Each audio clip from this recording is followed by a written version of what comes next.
Check. Are we there yet? Good morning. Rise in freedom. I'm Austin Peterson. You're watching and listening to the Wake Up America show on the 4 Liberty Network. How was your weekend? Hope you had a good one. I know, it's Monday. Oh, God! I know. We're all just doing our best to try and get by. We'll get you through 2 hours of the Wake Up America show. Will surely put you in a good mood, especially when you're drinking delicious Founding Flavors coffee. Isn't that beautiful? Thank you, Nelson. Appreciate you setting up that camera for me. It's the coffee cam. I'm Austin Peterson. It's time to rock and roll. Speaking of rock and roll, Trump's rally at Madison Square Garden over the weekend was like a rock star rally with his team of MAGA Avengers assembling. It was the greatest gathering of minds since Thomas Jefferson dined alone. John F. Kennedy, bastardization. Anybody remember that one? Glad to have you joining us. Our regular guests know that they support the show. They click the like button. They share it with their friends. Right? Yes? No? We appreciate all of our friends who are helping us out by doing things like that. We're grateful to have Floby Tenderson, Bucks Nasty, Legalese, Nelson and Tyga, L-Dubs, Bruce Burtwhistle, Floby, CJ'd, Quest Fanning, Caleb Vanderfeltz, Cecilia, one of my favorites, Quest Fanning, Joni Rankin, joining us live with Andy Opperman as well. Hi, everybody. Happy to see you all. Had a great weekend, lots of personal stuff to catch up on. Wait towards the end of the show, and I'll fill you in on some of the details of the advancing of the 4 Liberty Network. We're doing great with 2 brand new shows that have launched now 2 weeks in as we continue to grow our network. We are also advancing more ambitious media projects.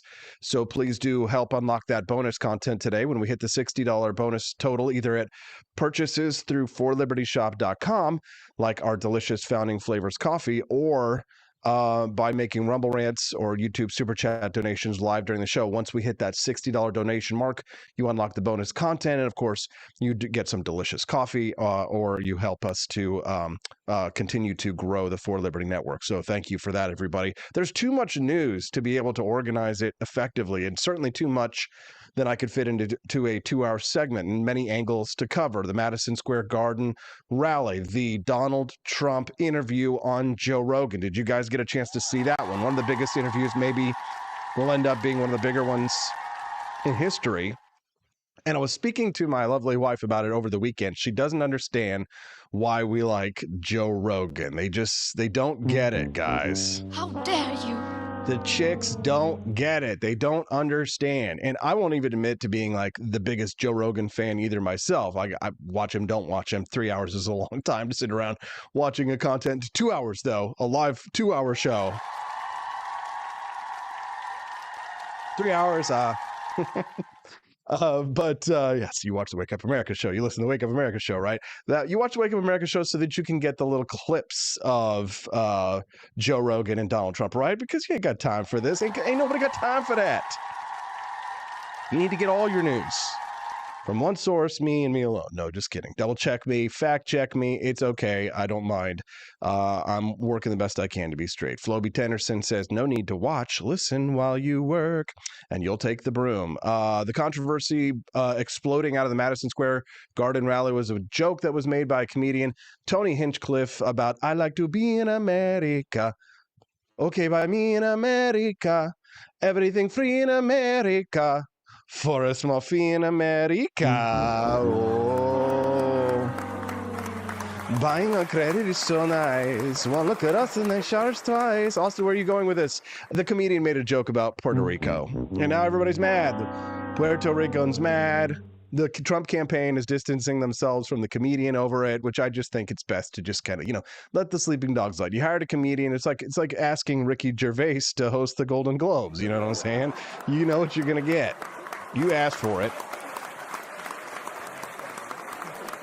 I like to be in America, Puerto Rico, you ugly island. We'll get the essence of it anyway. But since this is a show hosted by someone who has a background on stage, you're going to get a little bit of West Side Story. Jets versus Sharks. It's the Republicans versus the Democrats. I'm Team Jets, baby. I played Riff in college. Boy, crazy boy. Stay cool, boy. Breeze it, buzz it, easy does it. Watch the Wake Up America show, boy. Go, man, go. Click that like button, but not like a yo-yo schoolboy. Just play it cool, boy. Real cool. He's thrilled to be back in the city he loves, Donald Trump declared, taking the stage at Madison Square Garden to address thousands of his supporters at the mother of all campaign rallies. And so it was, part rock show, part revival, at once dark and grievance-laden, yet often comedic and epically long. The rally officially marked the start of Trump's closing argument against Kamala Harris. He says, I'd like to begin by asking a very simple question. Are you better off now than you were 4 years ago? Trump asked Sunday night to roars of no as he vowed to pull off a White House comeback. Signs were waving, saying things like, Trump will fix it. It was a 6-hour spectacle. Can you imagine? You got to really hunker down for a 6-hour spectacle. And Trump himself spoke for 75 minutes. As the capstone on this campaign. And this is probably the last big one for Donald Trump. Although I wouldn't count him out. I heard who was it? Somebody said the other day, they're like, they just want him to run again and then win, and then it'll be over with, so they could just get it over with. The Democrats had their own rally where they were screaming in the faces of little babies. I kid you not, when they're not trying to kill them, they're yelling in their face. I'm not joking. How dare you? I have a video of a Democrat progressive activist who decided that she was going to start screaming expletives in the face of a little girl at a rally for Kamala Harris in Texas. We're going to talk about that. I've got the video. I basically have 100,000 million billion clips here to play for you to catch you up on all the big parts of the Donald Trump interview, Madison Square Garden, some of the key points of that. We're going to go through it all. Cecilia decided she wanted to get the rant started. Cecilia, thank you very much. Right here, have a seat, Cecilia. Come on up here on the stage and have a seat. Grab yourself a box of Founding Flavors coffee. We appreciate you, Cecilia.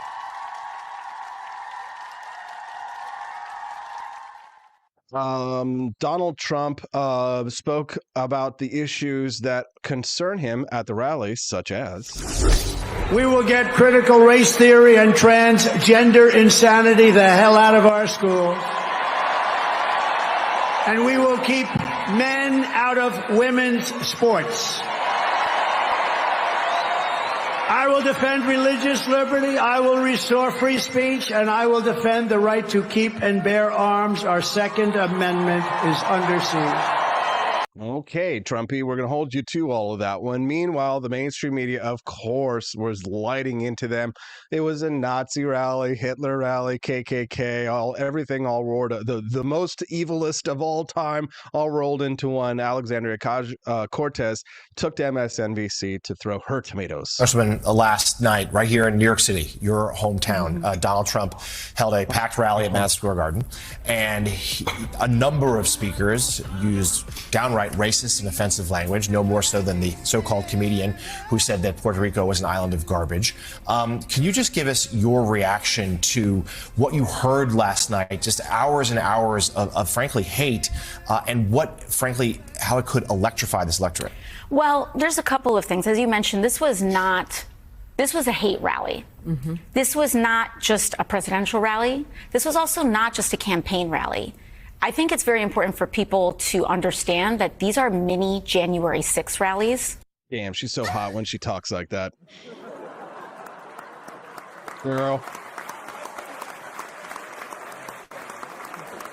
I like to watch her videos with the sound off, you know what I'm saying here. But Donald Trump, I think the most compelling thing that he did over the weekend was not the 6-hour, in my opinion, snooze fest rally, rah, rah, rah, but the more incisive conversation that he had with Joe Rogan. We have a 10-minute breakdown here of some of the key moments from the Donald Trump rally. Donald Trump sat down and started with the first question that Joe Rogan asked him was about the dramatic turnabout that many of his former friends had regarding The View. Take a listen. It was the episode of you when you were on The View, and I think it was 2015 or 2006, like when you were running for president. Right. And you got introduced as our friend Donald Trump. That's right. Whoopi Goldberg gives you a big hug and a kiss. Joy Behar gives you a big hug. Barbara Walters gives you a big hug. They all loved you. They were all talking about how you're you might be conservative in your. Now, listen, people are allowed to change their minds. I certainly changed my minds, and we appreciate Nelson65 seconding Cecilia's motion. $10, but you guys are so generous. Thank you. Helping to unlock that bonus content, but it's quite possible people like Barbara Walters or Whoopi Goldberg change their minds about Donald Trump from that time to today. And Donald Trump did switch political parties, and he did change some of his philosophical views to a certain extent. They are going to go into that, how Trump describes himself politically, which I find interesting. However, it of course matters how you define your terms. And yet when we consider Whoopi Goldberg or Barbara Walters, their ideological views, have they remained fixed? Have they changed what they are? Are they operating more on an NPC mentality? It's left or right. No side is immune to binary thinking and only being incapable of nuance and therefore being easily programmable, which is what I would argue Whoopi and the other anchor ladies of The View, like Barbara Walters and such. What's happened is that they've received their directives, their prime directives from on high, and they are not really pursuing their own thoughts, but they're really being manipulated, puppeteered, if you will, perhaps even blackmailed, some of them, because we know when you see what comes out about celebrities like Diddy and these people here's the thing, there's not very many of them, right? If there's like the wealthiest, richest people in the world, like they know each other. They work together, they do things openly and of course privately. And so therefore there is a bit of, if you will call it a conspiracy, there is a bit of a certainly conspiring going on. They all get on the same page and they operate in lockstep. It's a little bit harder to control Republicans just because they've got a few libertarians on their rank, and we tend to buck them party lines, don't we? We tend to think for ourselves, we independents. Dissident right-wingers, some of us, many of us. Financial positions, but you're very liberal socially. They were talking about you as. That's the thing. So conservative in his fiscal views, liberal socially, which I would say is a very close view of a fairly approximate view of Donald Trump's positions. Fiscally conservative to an extent, and then socially liberal to an extent. Not so socially liberal that he jumps on the transgender train and for kids in schools, but socially liberal enough that he does hang out with Caitlyn Jenner and is on the cover of Playboy magazine, and it has lives a libidinous lifestyle, has a beautiful Eastern European model, wife, and socially liberal in many ways that infuriate some of the conservative base of the Republican Party, and fiscally conservative in ways like tax cuts and regulation cuts, but not necessarily, in lockstep with people like us, people like who are more free market, free trade, right? He's more on the pro-tariff, pro sort of what you might call paleo view of things in the Republican conservative movement, more populist, if you will, but there are populist strains in both parties. So to describe Trump as socially liberal and fiscally conservative is true to an extent based on your knowledge of these terms. I had someone contact me yesterday because they were so confused by the juxtapositions of the words socialist and fascist and what is a Nazi? What does it mean to be a fascist? What does it mean to be a socialist? And she had gone to public schools and said, and she was repeating what public schools teach us: Nazism, fascism, socialism, all these things are. And it was quite clear that she had just been brainwashed. She'd just been indoctrinated because she went to public education. She didn't really know what fascism was either. Right. And so she came to me and was asking me, like, Austin, why does Hitler call himself a National Socialist, but he wasn't a socialist? He was a fascist. The socialists don't claim him, but then some right wingers like you say that he was a socialist, et cetera, et cetera. I'm kind of like, oh boy, these are like 3-hour long podcast video discussions themselves just to talk about Adolf Hitler's National Socialism and its connections to fascism and Mussolini and Italian fascism, and the Venn diagram between fascism and National Socialism. All National Socialists are fascists, but not all fascists are National Socialists, right? Like, I can't sit down and type all that out in a DM. I'm sorry. So I sent her some educational videos, and I point people in the direction of knowledge. But, you can't spend too much time trying to educate people. I do it 2 hours a day, but you could lead horses to water, but you can't necessarily make them drink. You know what I'm saying? So you got to just be like, hey, you want the knowledge, I'll point you in the direction. But it turns out most of the time that the knowledge that they require when they ask me for things, if they're not willing to do the work themselves, if I point them in that direction, they're not going to go get the knowledge anyway. At least this is what I have. This is my lot in life. I feel like Sisyphus sometimes trying to roll the rock up the hill. Can I confess something to you? I haven't thought of a way to say this or articulate this, I think, in the best way, but it's just something that I've been thinking about lately. My nightmare is that I can I know this is going to sound really, really, really, really arrogant, but please just go with me here. My nightmare is that I can see the future a little bit, just a little bit in the crystal ball. It's like 10 steps ahead, right? Not anything further, but like about 10 to 15 steps ahead of me, I can kind of see what's coming to a certain extent, right? And if for people that I love, that I care about, I'm like, and this is not necessarily a dream, but it is kind of like my imaginized idea, nightmare. And I've actualized it in some ways in real life that I could explain, what I don't want to go into, but I can see what's coming. I'm like, yo, get on look out, like, oh, look out, like it's coming, right? Like dodge, weave. And then people look at me like I'm crazy, or they get angry with me, and I'm kind of, and then they like end up falling right into the trap that was like right in front of them.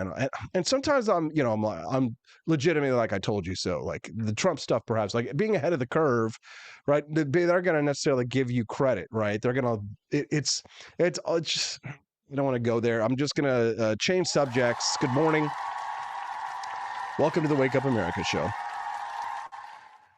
Dad Bod Baboon says that his daughter told him that they had a sub teacher in world history. I used to do sub teaching, and they were supposed to be studying the Renaissance, yet the sub got into an argument with a student over Trump and Kamala. Jeez.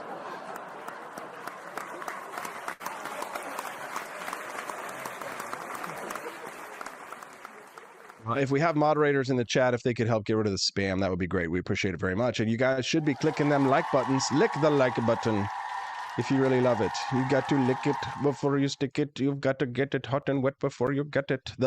Speaking of, Vivek Ramaswamy speaking at Madison Square Garden. Ike giving a shit says, listen to those small voices, my friend. I know they're overpowering. The only problem is they're going to drive me crazy if I don't get the voices out of my head by speaking them. AP, I feel that shirt should have a huge butterfly collar. I know, bro. These shirts just don't come out of nowhere. You understand? I don't know what's wrong with you young people. You kids don't understand. You think you just fell out of a coconut tree? You think these things just fall out of coconut trees? You exist in the context. These exist in the context of every rare once in a while TJ Maxx will just have something obnoxiously weird, and I just buy it because it's beautiful. People see me around town, they're like, oh my God, those shirts awesome, are so good. They love them. Let's continue. Socially liberal, fiscal. What does that mean? Is Donald Trump that? Let's continue. Such a favorable light. The audience was cheering. And then you actually started winning in the polls, and then the machine started working towards you. Yeah. But there's probably no one in history that I've ever seen that's been attacked the way you've been attacked, and the way they've done it, so coordinated and systematically. And when you see those same people in the past, very favorable to you, like Oprah, when you were on Oprah's show, very. She was encouraging you to last be president. week. But does he really want to add president of the United States to his resume? A lot of people would like him to. Please, let's find out, and please welcome my friend, Donald Trump. My friend. Watch this. Just watch this. This is nuts. We're in an alternative universe. Okay? Because this is not that long ago. It's like 9 years. Go standing O. Bro, watch this. Just watch how this goes. Watch this. So she's a Republican. That's easy. Yep. But everybody else. Joy hugs. can't wait to get a hug in. Yeah, everyone's hugging. Look at this. Look at this. Kisses, hugs, kisses to Whoopi. They were all friends. They had all done movies together. Everybody wanted to be invited to Donald Trump's parties. They loved Melania. They loved Donald Trump. They loved his celebrity. And everybody hugged. Now they've all been programmed. I mean, you know what it would be like if Donald Trump walked in there right now? Those women would be ripping him to shreds.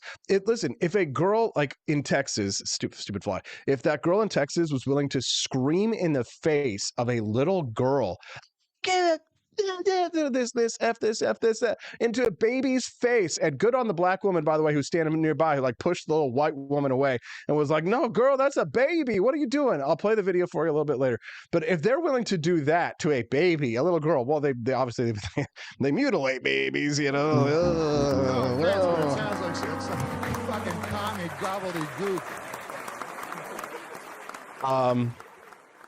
If they're willing to do that to babies, what do you think they would be doing when Donald Trump came into the view like that now? Those white women, they would feast on him. They would be like a blood. It would be like, oh. Have you seen how violent women have gotten in movies? Like just, you can, you fear their expression of sexuality because it's like this violent sexuality that women display these days. And you even see it in like the conservative movement, ladies, where it's like, men will be having a perfectly normal conversation. We're enjoying Joe Rogan. We're enjoying our lives for like 5 minutes, and that can't be allowed. So when men are like sitting around enjoying Joe Rogan, drinking beers, doing something fun, they will just inject their sexuality like violently into like whatever it is to distract us away from whatever it is that they want to do, right? And you would see that if Donald Trump were come on, they would like rape and attack him and violently like rip out his blood and bathe in his blood. I mean, have you seen some of the ways these women express themselves in media and print and even just like social media online? It's like we're having a perfectly normal conversation, and then they decide to just like inject their tits, and it's just kind of like, geez, okay. Ladies, like we're trying to have an adult conversation and drink whiskey and smoke cigars and talk about Joe Rogan and international policies, and you have to make everything about sex. Will you please just calm down, girls? We could really just like it's this weird sort of binary thing where they're like hypersexual, like everything's gay, LGBT, queer, sex toys, adult. And then when a man actually mentions it, or a man says grab her by the whatever, it's like, oh, it's the end of the world. Oh no, oh my God. Like, run, screaming, crying.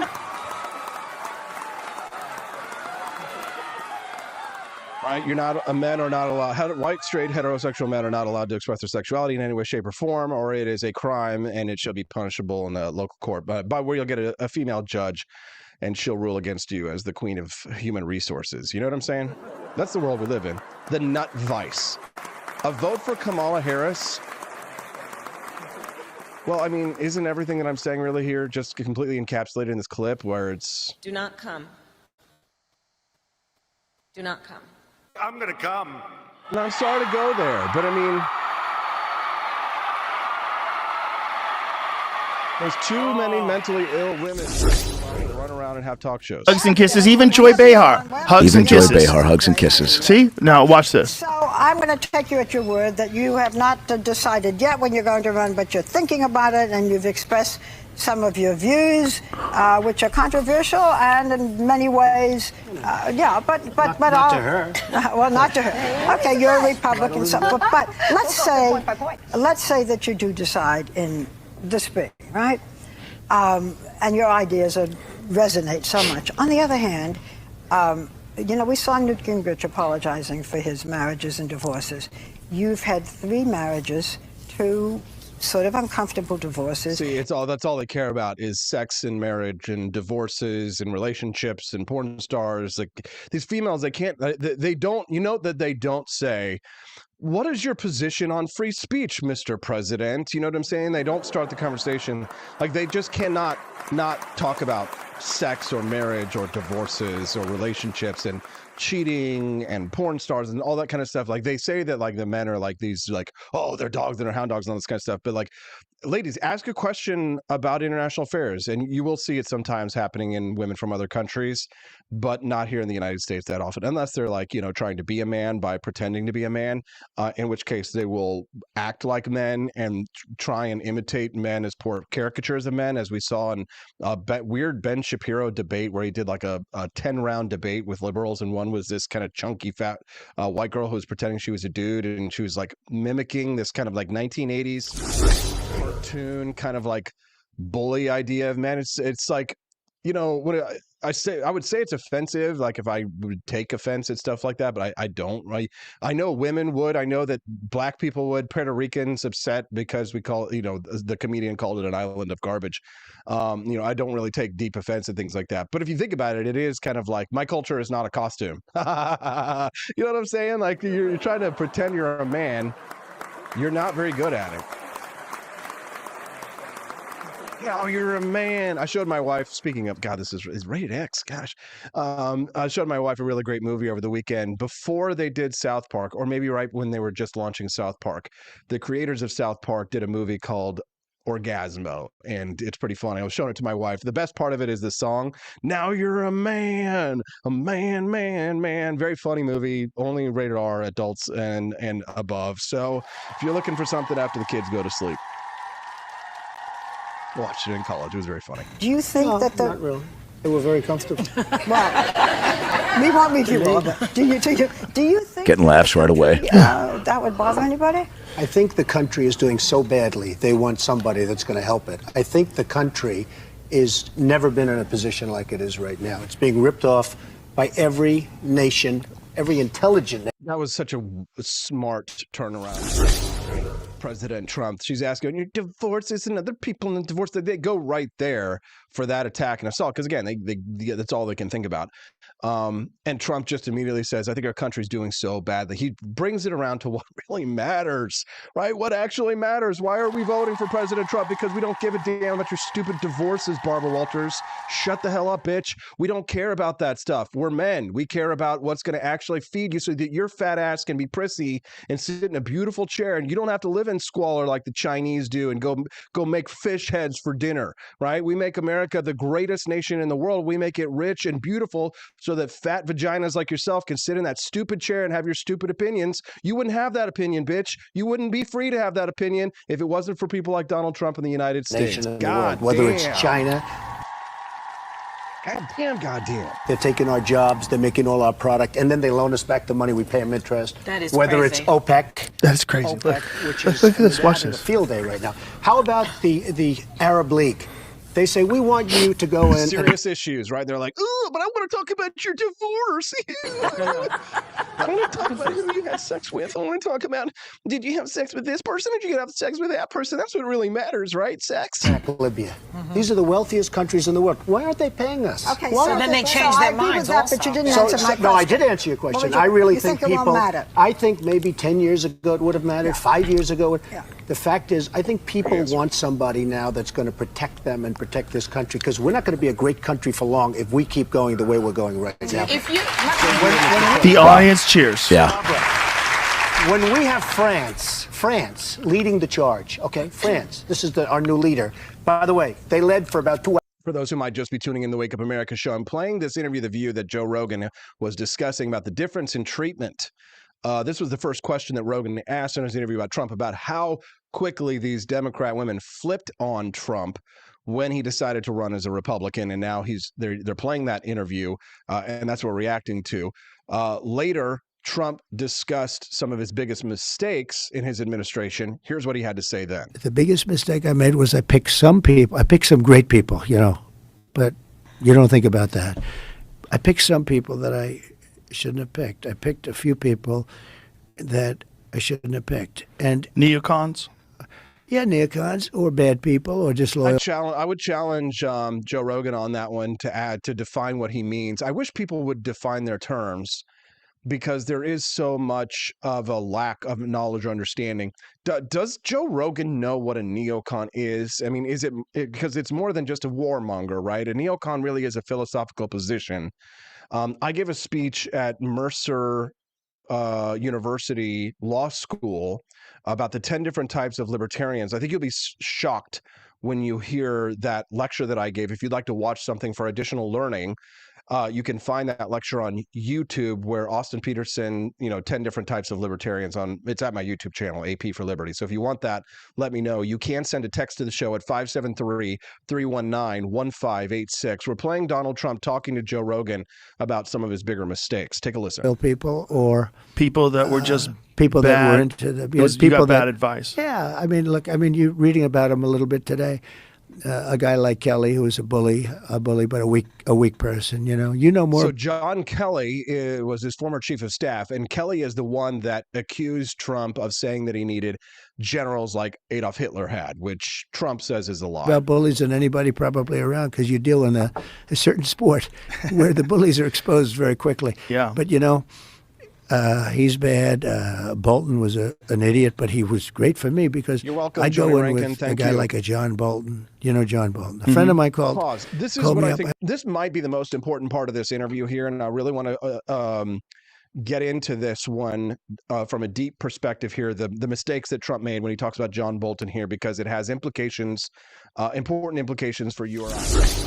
Real quick, but we got to get started the right way. It looks like we do have a feature over on rumble.com. Thanks, guys, for. I'm guessing we're on editor's picks or on the front page, which means that we have hundreds of people who might be joining us for the first time. They're wondering what's going on. We're talking about the Donald Trump, Joe Rogan interview, Trump at Madison Square Garden. I do have John Miltimore joining me live at 8 a.m. Central Time to help me to discuss these things today. So you will get caught up on that interview from the weekend. And by the end of the show today at 9 a.m. Central, I'll have you caught up on all the news. But I am going to need your attention throughout the full next hour and a half. Can I get that from you? And I'm going to ask for more. Please do click like on the stream. And if it is your first time watching today and you appreciate this content, I would love to have you be a regular guest. This show is Monday through Friday, 7 to 9 a.m. Central Time. And we are at rumble.com/AP4Liberty, the number 4, AP4Liberty. You'll find us at rumble.com. So make sure you click follow, and then you can come back and join us again tomorrow morning and enjoy the same type of content in the AM. That number camera, I have 4 cameras, 1, 2, 3, and 4. Number 4, that is our signature coffee. Hey guys, see me up here? I forgot to get rid of the GoPro numbers in the top of the screen, but you can see this is my and my wife's designs of Founding Flavors coffee. I'm drinking just came in. I was down to the bottoms, and I was drinking Martha's Mint. It is delicious. However, the holiday blend is not in the shop yet, but today I'm featuring my favorite picks. These are the top 3 favorite and what I think are delicious. I think they're all good, but these are the ones that I prefer. The Franklin's Electric Elixir, my number 1 favorite, Thomas's Painkiller. That's a Colombian single origin. They smell so good, guys. I wish I had smell-o-vision and you could be in the studio because the aroma wafting from these boxes is just delightful. I'm drinking Thomas's Painkiller today, but Madisonian Morning is a light roast. This is the top caffeine right here. Number 1, the light roasts have the most caffeine. That Colombian single origin is like a medium roast, but it's like unadulterated beans. Really like it raw and wriggling. Founding Flavors coffee, Franklin's Electric Elixir, a delicious medium roast. It's a great starter coffee for those who haven't tried Founding Flavors yet. The Franklin's Electric Elixir, guys. You can get those at 4libertyshop.com. That's the number 4, 4libertyshop.com. So get yourself some and help unlock our bonus content today. Yes, we have bonus content. We'll get to it a little bit. I go in with a guy like a John Bolton. You know John Bolton. A friend of mine called me up. I was picking Bolton, and he's a very smart guy. His name is Phil Ruffin. He's a very rich guy from Las Vegas. He's a great card player. He doesn't play cards, but he's a great player. He's just a natural. Got poker sense, right? The good old poker sense. And Phil Ruffin is a very, very wise kind of a guy, and one of the richest people around, and has had great success and understands people. So it was in that I was picking Bolton, or I picked Bolton. He called up. He said, "Don't pick him. Why? He's a bad guy." Now, he wasn't in politics at all. He's in various businesses. He said, he's a bad guy. It always works out bad with that guy. And I said, oh, man, I wish you told me this 2 weeks ago. I already hired him. He's here. and he was right. But he was good in a certain way. He's a nut job. And every time I had to deal with a country, when they saw this whack job standing behind me, they said, oh, man, Trump's going to go to war with us. He was with Bush when they went stupidly into the Middle East. They should have never done it. I used to say it as a civilian. So I always got more publicity than other people. And it wasn't like I was trying. In fact. Okay. There is a lot to unpack there, and we are going to unpack it. You are in the right place if you want to have a nuanced, intellectual discussion about what Donald Trump said. You're watching the Wake Up America show, and I'm Austin Peterson. Are you ready? Let's go. I've been glad to see that many of my fellow libertarians have decided to get on the Donald Trump train, many of them in recent weeks. Thanks, guys. Where you been? It kind of reminds me, some of them, a little bit like the country of... was it Hungary that joined World War II like 6 weeks before Hitler surrendered formally? And it was kind of like, they're one war effort, but still, Johnny come lately is glad to see you here. And we're glad that more people are supporting Donald Trump amongst the libertarian set. Many of them who have done things like call Donald Trump a war criminal, for example, now wholeheartedly supporting him and voting for him for president of the United States rather than the libertarian candidate. And of course, John Bolton is one of the things that gives libertarians, foreign policy heavy libertarians pause, is of course Donald Trump's hiring of John Bolton, the assassination of the Iranian general Soleimani, as well as the droning, not the droning, but the killing, died like a dog, Abu Bakr al-Baghdadi. Did I say that right? Abu Bakr al-Baghdadi. They're concerned about the foreign policy. But see, what Donald Trump is demonstrating here, and what I think really vindicates other libertarians like Walter Block so much, and Javier Milei, who are very, like, for example, pro-Israel libertarians, is that it shows that Donald Trump is crafting a real politic, a real defensive strategy. He is playing a strategy that Richard Nixon played in the 1970s called the crazy bastard strategy. I know this sounds ridiculous, but it's true. Look it up, crazy bastard strategy. And this is a method that you use to get the other side, that your opponents, to not mess with you because you look like you're insane. Consider this in a person-to-person interaction on the street, right? If I look like a scary, maybe dangerous, maybe possibly even insane individual in a situation where I may have to defend myself, or maybe there's criminal gangs or something like that, this person might be not a target. This person's not a victim. That's what you're saying, right? Maybe it's a saber rattling. But if you have someone like John Bolton on your staff, what Donald Trump is articulating, and what I've been saying now for years and trying to explain here, is that you keep that pit bull on the chain, because the point of that is that it acts as a deterrent, so you do not have to go to war. It acts as a deterrent because you know that your enemies are going to see that threat, and they're going to not mess with you. That's what the John Bolton hire is. It is 4D chess. We've got to give Donald Trump credit for that. If you can't see that, you're really missing perhaps the forest for the trees. Thank you to Frank and Beans. We appreciate that. Your hard work is very evident. Keep up the good work, Austin Son. Yeah, just wait. I can't wait, Frank and Beans, to tell you about I took a step forward on a big project for you guys this weekend on Saturday. Let me tell you the news about that later. Hold me to it at the end of the show. About an hour from now, I can fill you guys in on the details on some of the For Liberty Network projects that we're working on. But click the like button if you haven't already, guys. Yeah, $45 raised towards the $60 goal. Actually, 40, 50... 60. We actually just did it. Somebody went to forlibertyshop.com. I think somebody went and bought some coffee. Yeah. There you go. Yes, they're trying some electric elixir this morning, but don't let that stop you guys. Please keep throwing me dollar bills, because the dollar makes me holla. It helps me advance those projects that I'm going to tell you about a little bit later on the show. Let's get back to Donald Trump and John Bolton here, because I really think this is the most key, critical part of this interview, where he's talking. why he hired John Bolton, and he's, people were telling him not to do it. And here's what he said when he talked about why he'd hired him. Hold on. With that guy. I said, oh, man, I wish you told me this 2 weeks ago. I already hired him. He's here. And he was right. But he was good in a certain way. He's a nut job. And every time I had to deal with a country, when they saw this whack job standing behind me, they said, oh, man, Trump's going to go to war with us. He was with Bush when they went stupidly into the Middle East. They should have never done it. I used to say he knows the Middle East was a dumb move. You got to give Donald Trump credit for that. He understood that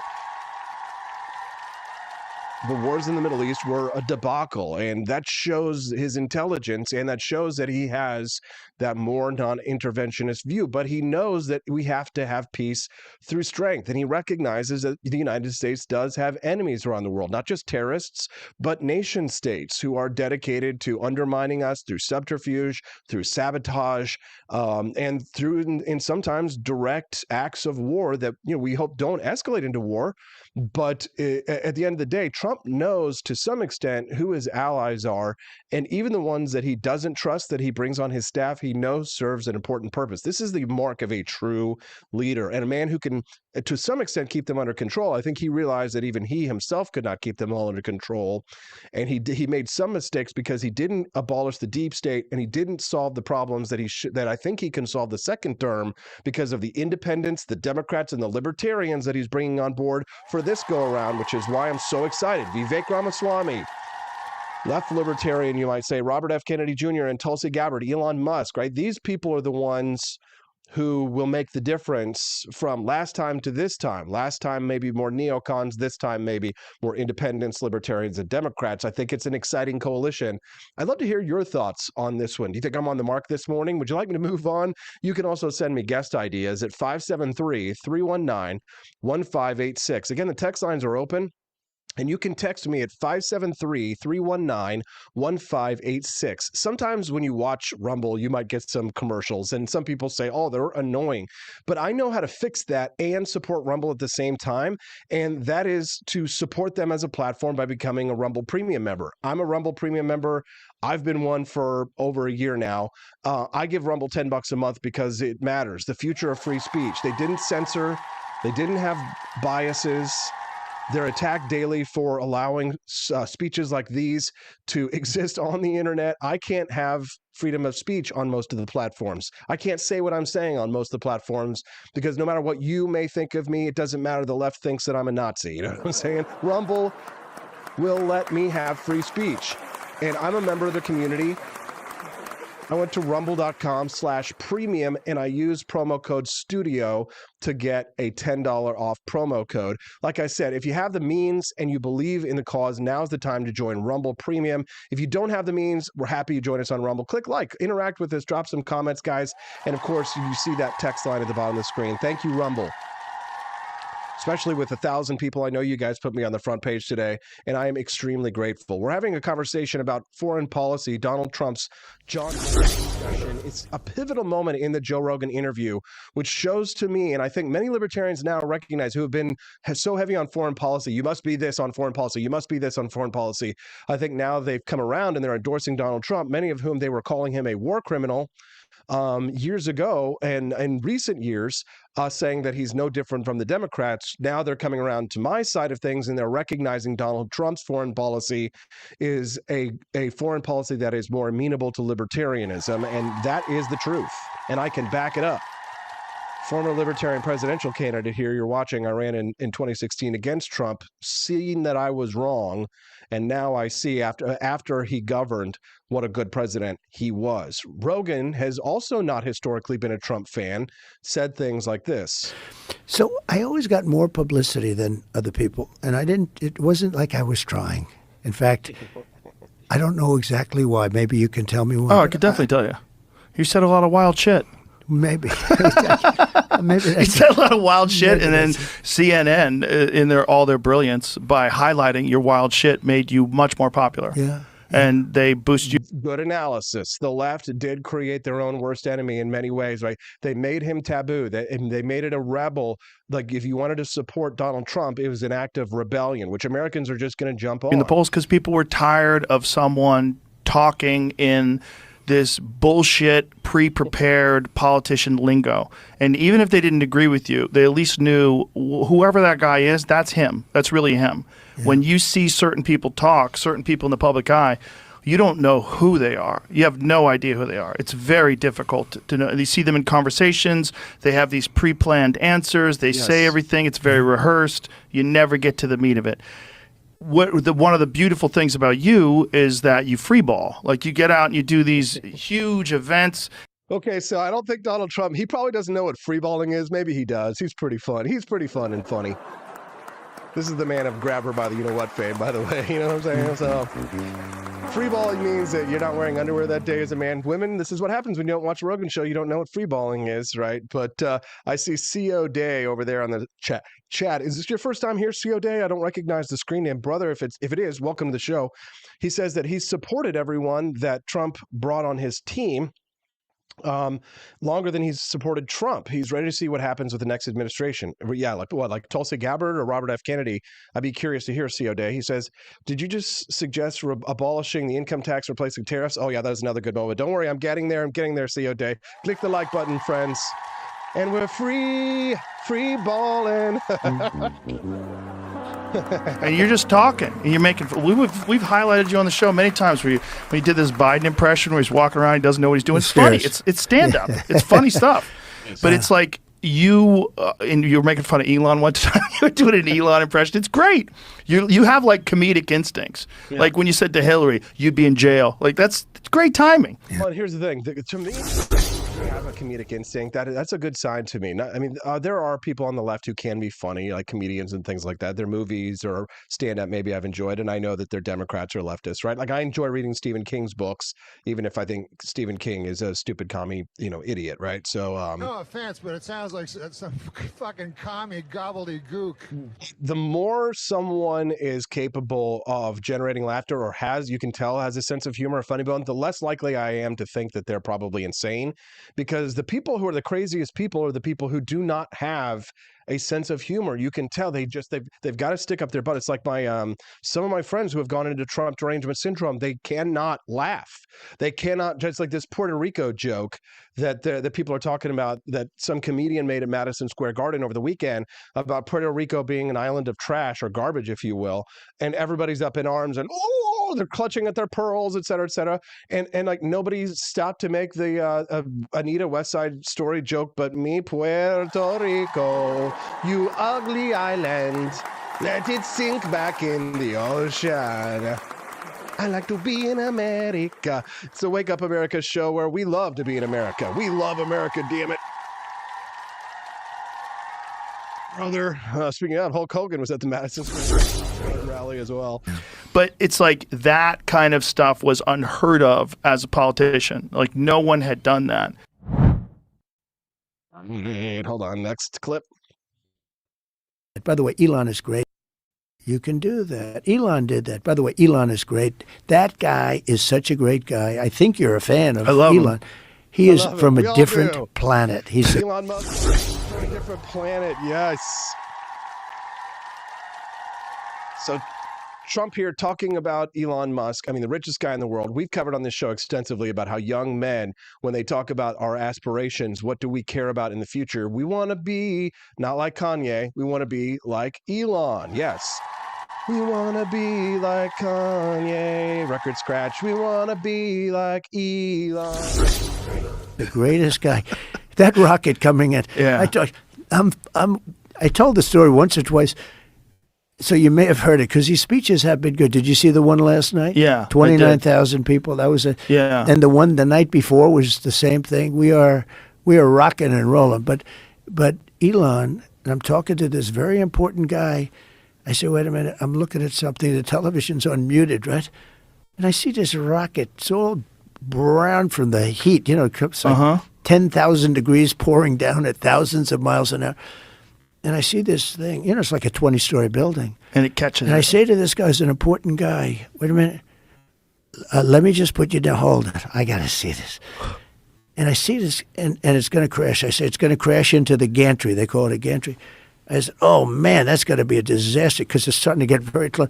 And then all of a sudden you see the flames and about and it boom. And then you see the two arms grab it. Crazy. And I forgot the guy. I had him on the phone. I forgot. No, I said, the hell with it. No, I called Elon. I said, was that you? He said, that was me. And I said, who else can do that? He said, nobody. Russia can't do it. The United States, nobody can do it. You know, I set up Space Force. That was me. And that's the first time in 82 years that we opened. Space Force. It's like, this is all one big ad for America. Look, yeah.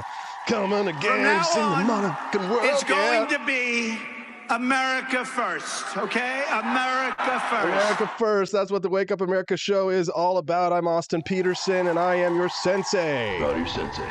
Bow to your sensei. We are the best around.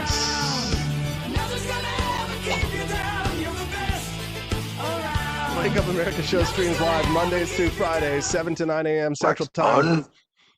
Yes, I am a Japanese karate instructor Wednesday nights for the Jefferson City Parks and Rec. So, bow to your sensei, bow to your sensei. Rule number one. Rule number one. A man can't stand. He can't fight. Thank you, Terry Silver. Looking forward to the new Cobra Kai Karate Kid movie that they got coming out. I don't know. They always got me with that stuff. It's one of my favorite franchises, as well as Founding Flavors Coffee over at 4libertyshop.com. Delicious. You're the best around. We'd love to have you be a regular guest on the show. So make sure that you do click like if you like the stream and follow if you'd like to join us again tomorrow morning. It's 5 days a week, Monday through Friday, 7 to 9 a.m. Central Time. The Wake Up America. We're having a lot of fun. Let's continue. Another branch since the Air Force. And that's going to be one of our most important things. But think of what Elon does. Yeah, it's like, kind of reminds me of my grandpa a little bit with like the noises that he's making, like the rocket doing there. It sounds like something my grandpa would do. One of the things that was fascinating also was the denial of the election results is a pretty common thing. Hillary Clinton famously denied that and she called you an illegitimate president, and she said that Russia put you in place. Even though she conceded. Yes. You know, she conceded the night of the election because she was beaten. Yes, and it was a thing that was pretty common for people, especially Democrats, to deny the elections. There's been many of them. The Bush administration, the dangling chads, all that stuff. Well, look at these guys in Congress. All these sleazebags in Congress that are Democrats. They're still we're gonna get there. Now, listen, I got Jonathan Miltimore coming up in less than 5. I saw my buddy Will Run Riots threaten to make me mad this morning. He says he literally revived the franchise, Johnny Lawrence, and they kicked him out of the big movie. Don't get me angry this morning, okay? John Miltimore. You guys have unlocked the bonus content. That means that you get to watch the bonus content. Books as a weapon. Are your brains and your books a literal weapon? The government thinks so. Enjoy that. We'll be right back with John Miltimore, Trump, the final argument on the Wake Up America show and the For Liberty. Today's bonus content.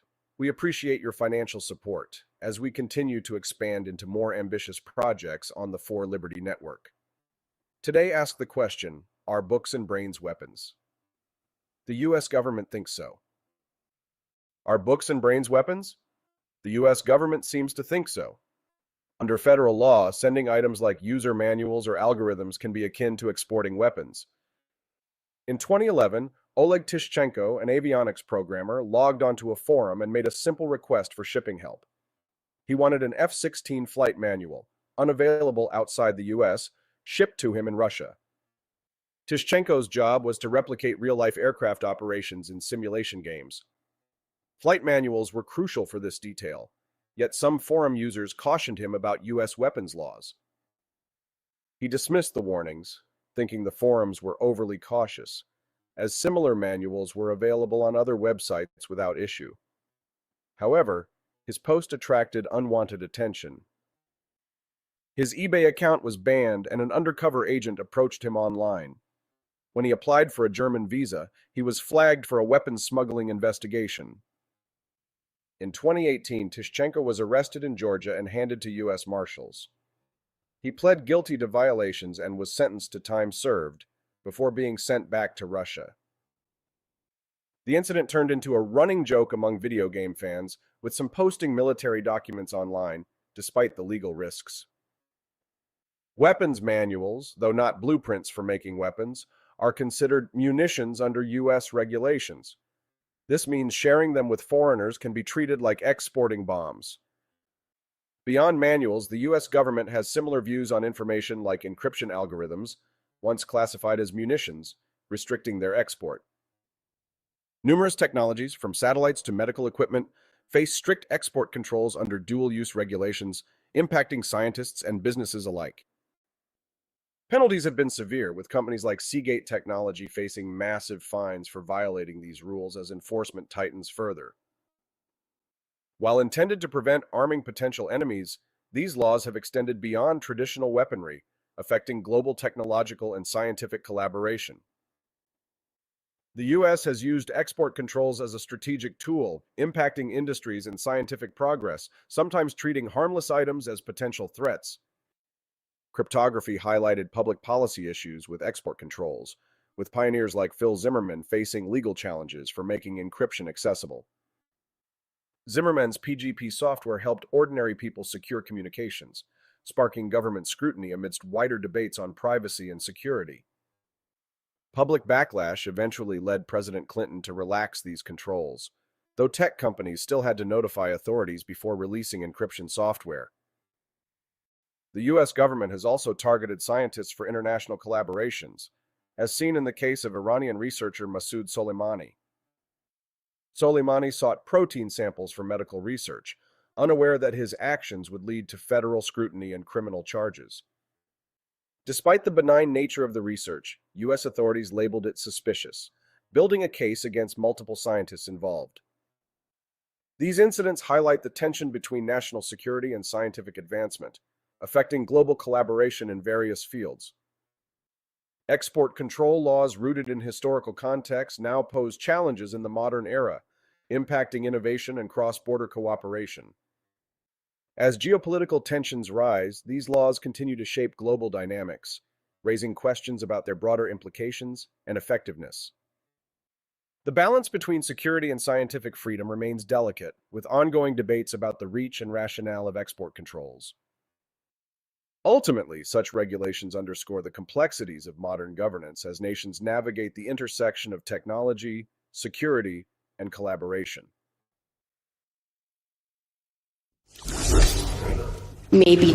What do you say to those people, especially ones who might be concerned that, doing a big closing argument speech at a place like the Ellipse, maybe leaning more into talking about the threat of Trump to democracy and not his threats that you see to the economy? One of the things that I love about the American people is we can hold many thoughts at once. And one of the highest priorities for the American people right now is bringing down cost, and that is the priority of my agenda and will be the priority of my work when I'm elected President of the United States. Yes.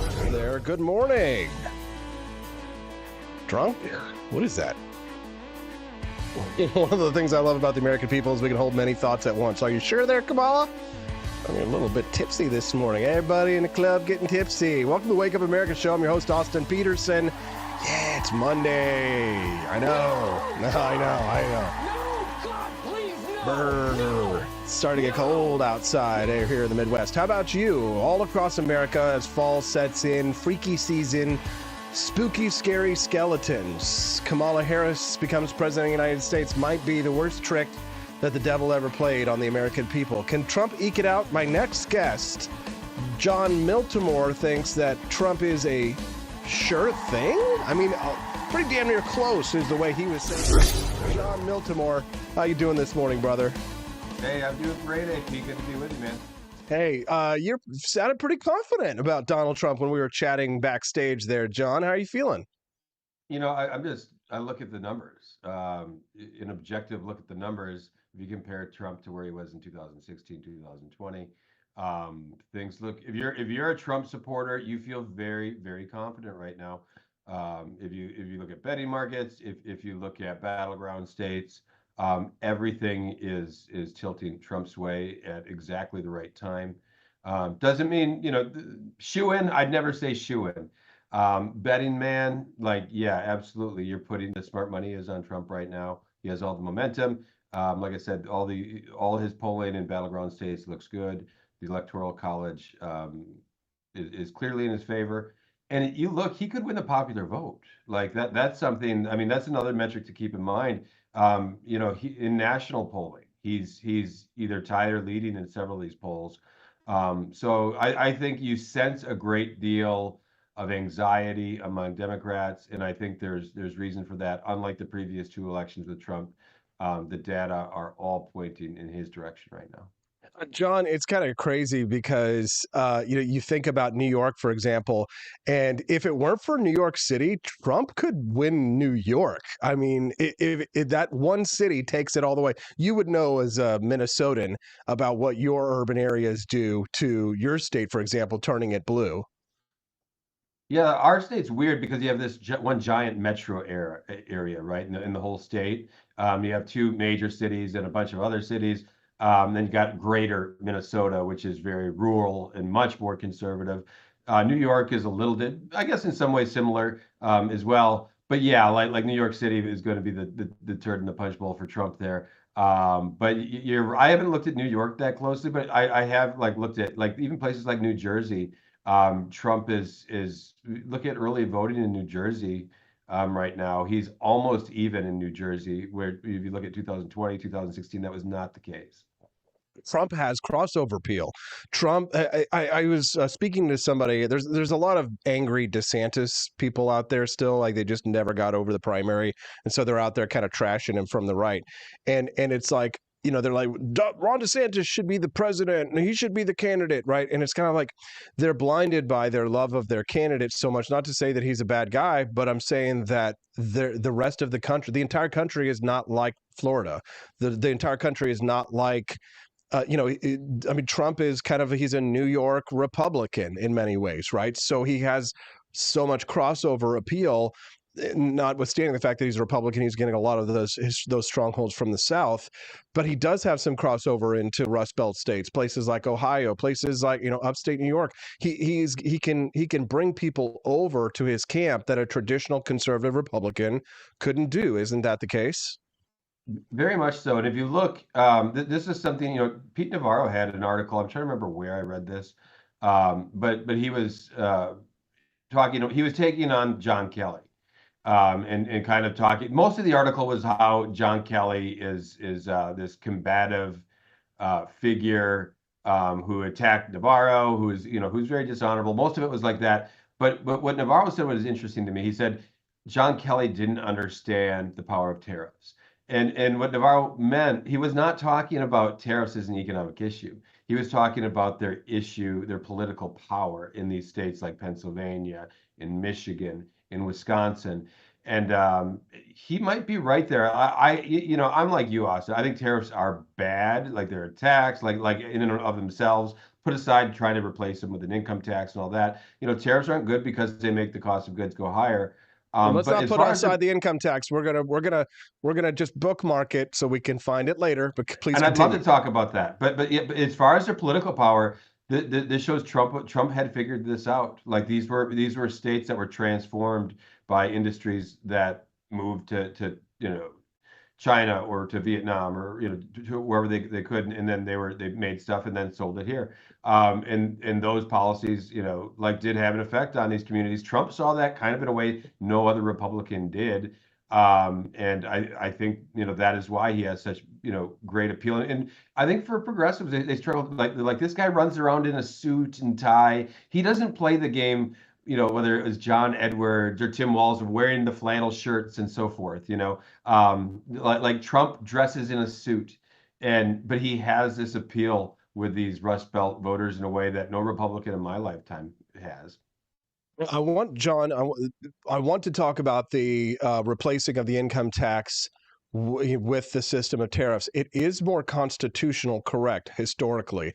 I think it is a superior proposal because I do think that the ultimate evil is the laying of taxes on people's productivity, right? To put a negative incentive on productivity is a more powerful evil than to put a negative incentive on international trade, despite it being I think it's a lesser evil in my mind to tax trade than it is to tax than to tax income. Do you agree with that premise? Yeah, this isn't something I've thought a lot about, but yeah, if you ask me, like, I think the federal income tax was worse than the 19th century approach to things on tariffs. And if you listen to Trump talk about this, like on Joe Rogan, he's talking about McKinley and the history of that. Trump has actually thought about this, right? I don't think there's a lot of people that have thought deeply on this. Like if you ask Kamala Harris about this, I don't think she could give the same answer that Trump did. I was shocked when he brought up McKinley. I was shocked. Yeah. So he's been thinking about this. What I want to do, like this is something over the weekend. I think I thought of it after the Trump interview. I'm going to reach out to about 10, 12 economists, like professional economists who've studied tariffs at a granular level, and say what is this? Like if you're going to replace the income tax, let's just assume you could put political feasibility aside. What would this be? A good policy? Would it be a bad policy, or would it be neutral? And I'm kind of curious to see what some of the best economists out there have to say on this, because to my knowledge, there hasn't been like some deep analysis of what this would look like. No. And so it'd be kind of fun to hear. And it's the kind of esoteric conversation. That's the kind of esoteric debate you would hear at like the Libertarian Party's conference. Like if we had 100%. To sell our principles and our soul, and we had to trade one evil for another, what would really be worse? Would it be a tariff be worse or an income tax be worse? And I think most libertarians would have come to the conclusion that the income tax is worse than a tariff. But let's not forget that tariffs are directly responsible for the Great Depression because of the Smoot-Hawley tariff that dropped international trade by like 2/3, and it sent us into a deep, decades-long depression, which had to be cured by the eventual death of Franklin Delano Roosevelt. No, 100%. And what my fear is, what we end up with both, right? I know. We're going to end up with. You got to throw the ring in the fire first. You have to throw the ring into the fire first. It must come at the same time, or else they will give us both. John Miltimore with the hot takes this morning. John, I wish your microphone was as hot as you are, because I've got you cranked up to 11, and they say they can't really hear you too much. So. All right, I'll get a little closer. If I were to go into the Zoom settings, for example, I might see an audio setting with my microphone, and if it were to be cranked up, in theory, that might provide that might be the panacea. It might be the balm in Gilead, if thou wilt. There, I turned it up a little, so that hopefully that helps. Okay, hopefully it helps. John, I'm going to have you react to what I would consider to be a grander foreign policy reckoning for libertarians than perhaps our brains can completely comprehend at this moment. I'm going to play this clip for you regarding the discussion surrounding John Bolton, and I'd like to see how you react to it, John, before I give you my take, okay? I don't want to adulterate your thoughts on this one. Here he's talking about the mistakes that he made in hiring people for his cabinet. Take a listen. He's bad. Bolton was an idiot, but he was great for me because I'd go in with a guy like a John Bolton. You know John Bolton. A friend of mine called me up. I was picking Bolton, and he's a very smart guy. His name is Phil Ruffin. He's a very rich guy from Las Vegas. He's a great card player. He doesn't play cards, but he's a great player. You know, he's just a natural. Got poker sense, right? You know, the good old poker sense. And Phil Ruffin is a very, very wise kind of a guy, and one of the richest people around, and has had great success and understands people. So it was in that I was picking Bolton, or I picked Bolton. He called up. He said, "Don't pick him. Why? He's a bad guy." Now he wasn't in politics at all. He's in various businesses. He said, "He's a bad guy. It always works out bad with that guy." I said, "Oh man, I wish you told me this 2 weeks ago. I already hired him. You know, he's here." And he was right, but he was good in a certain way. He's a nut job, and every time I had to deal with a country, when they saw this whack job standing behind me, they said, "Oh man, Trump's going to go to war with us." He was with Bush when they went stupidly into the Middle East. They should have never done it. I used to say it as a civilian. So I always got more publicity than other people, and it wasn't like I was trying. In fact, your reaction to that, there's a lot of nuance in there. There is a lot of nuance, and part of it I'm cringing at, and part of it I'm like, he's probably got a point, right? When you bring John Bolton into the room with other countries, like this is the way I look at Bolton. He's kind of this scary figure, and I mean this like not just imposing as an individual, but like he does want to go to war with everything he sees. And he's not the only one, but I could see Bolton having that effect. Let me just say, I don't want to see John Bolton back in a Trump administration. I don't think we would if Trump would win this election. But I see what Trump is saying, and it's the same reason. If you look at the Trump years, we didn't have an escalation of conflicts. We weren't going. Everybody said, "Oh, we're going to be going to war with this country. We're going to be going to war with that country." None of that happened, and I think that's partly for two reasons. I think Trump does look at it. If you listen to Trump, if you listen to him the last 8 years, he doesn't want to go to war with these other countries, even countries that we look at as traditionally hostile to U.S. interests. Trump doesn't want to go to war with them. And the second part is though, like I think other countries they might know that, but they're still afraid. He's a very unpredictable character, and I think that is in a very like Machiavellian sense, like that's good. That is good. That unpredictability is something you want, and we haven't seen a lot of presidents have that. We don't see a lot of libertarians talking like that, John Miltimore. As I've gotten a little bit older, maybe a little bit wiser, I start to see the limits of my knowledge. And the limits of any person's knowledge when it comes to such an expansive topic, such as foreign policy, for example. And there appears to be this desire to apply a methodological, philosophical approach to something as complicated as foreign policy. You will frequently see libertarians trying to apply the non aggression principle to decades, maybe centuries old, maybe millennia old conflicts that are still going on around the country. And I think it's an enormous mistake because Donald Trump's job constitutionally is to preserve, protect, and defend the Constitution from all threats, foreign and domestic. And therefore, these foreign threats must be dealt with in a manner constitutional, but also in line with our national security obligations because of the dangers that exist in the world. The same dangers that the founders faced, we don't face today, although some of them have basis in the same root philosophies, maybe radical Islamism, which of course still existed in the early days of the American Republic, and the American founders had to deal with problems from the Middle East, which led to the creation of the U.S. Navy in large part. That being said, I think that we're seeing a lot more libertarians endorsing Donald Trump in recent weeks versus the libertarian candidate, despite the fact that the libertarian candidate's foreign policy bona fides are much more compelling to someone who considers themselves to be a doctrinaire on perhaps the issue of foreign policy non-interventionism.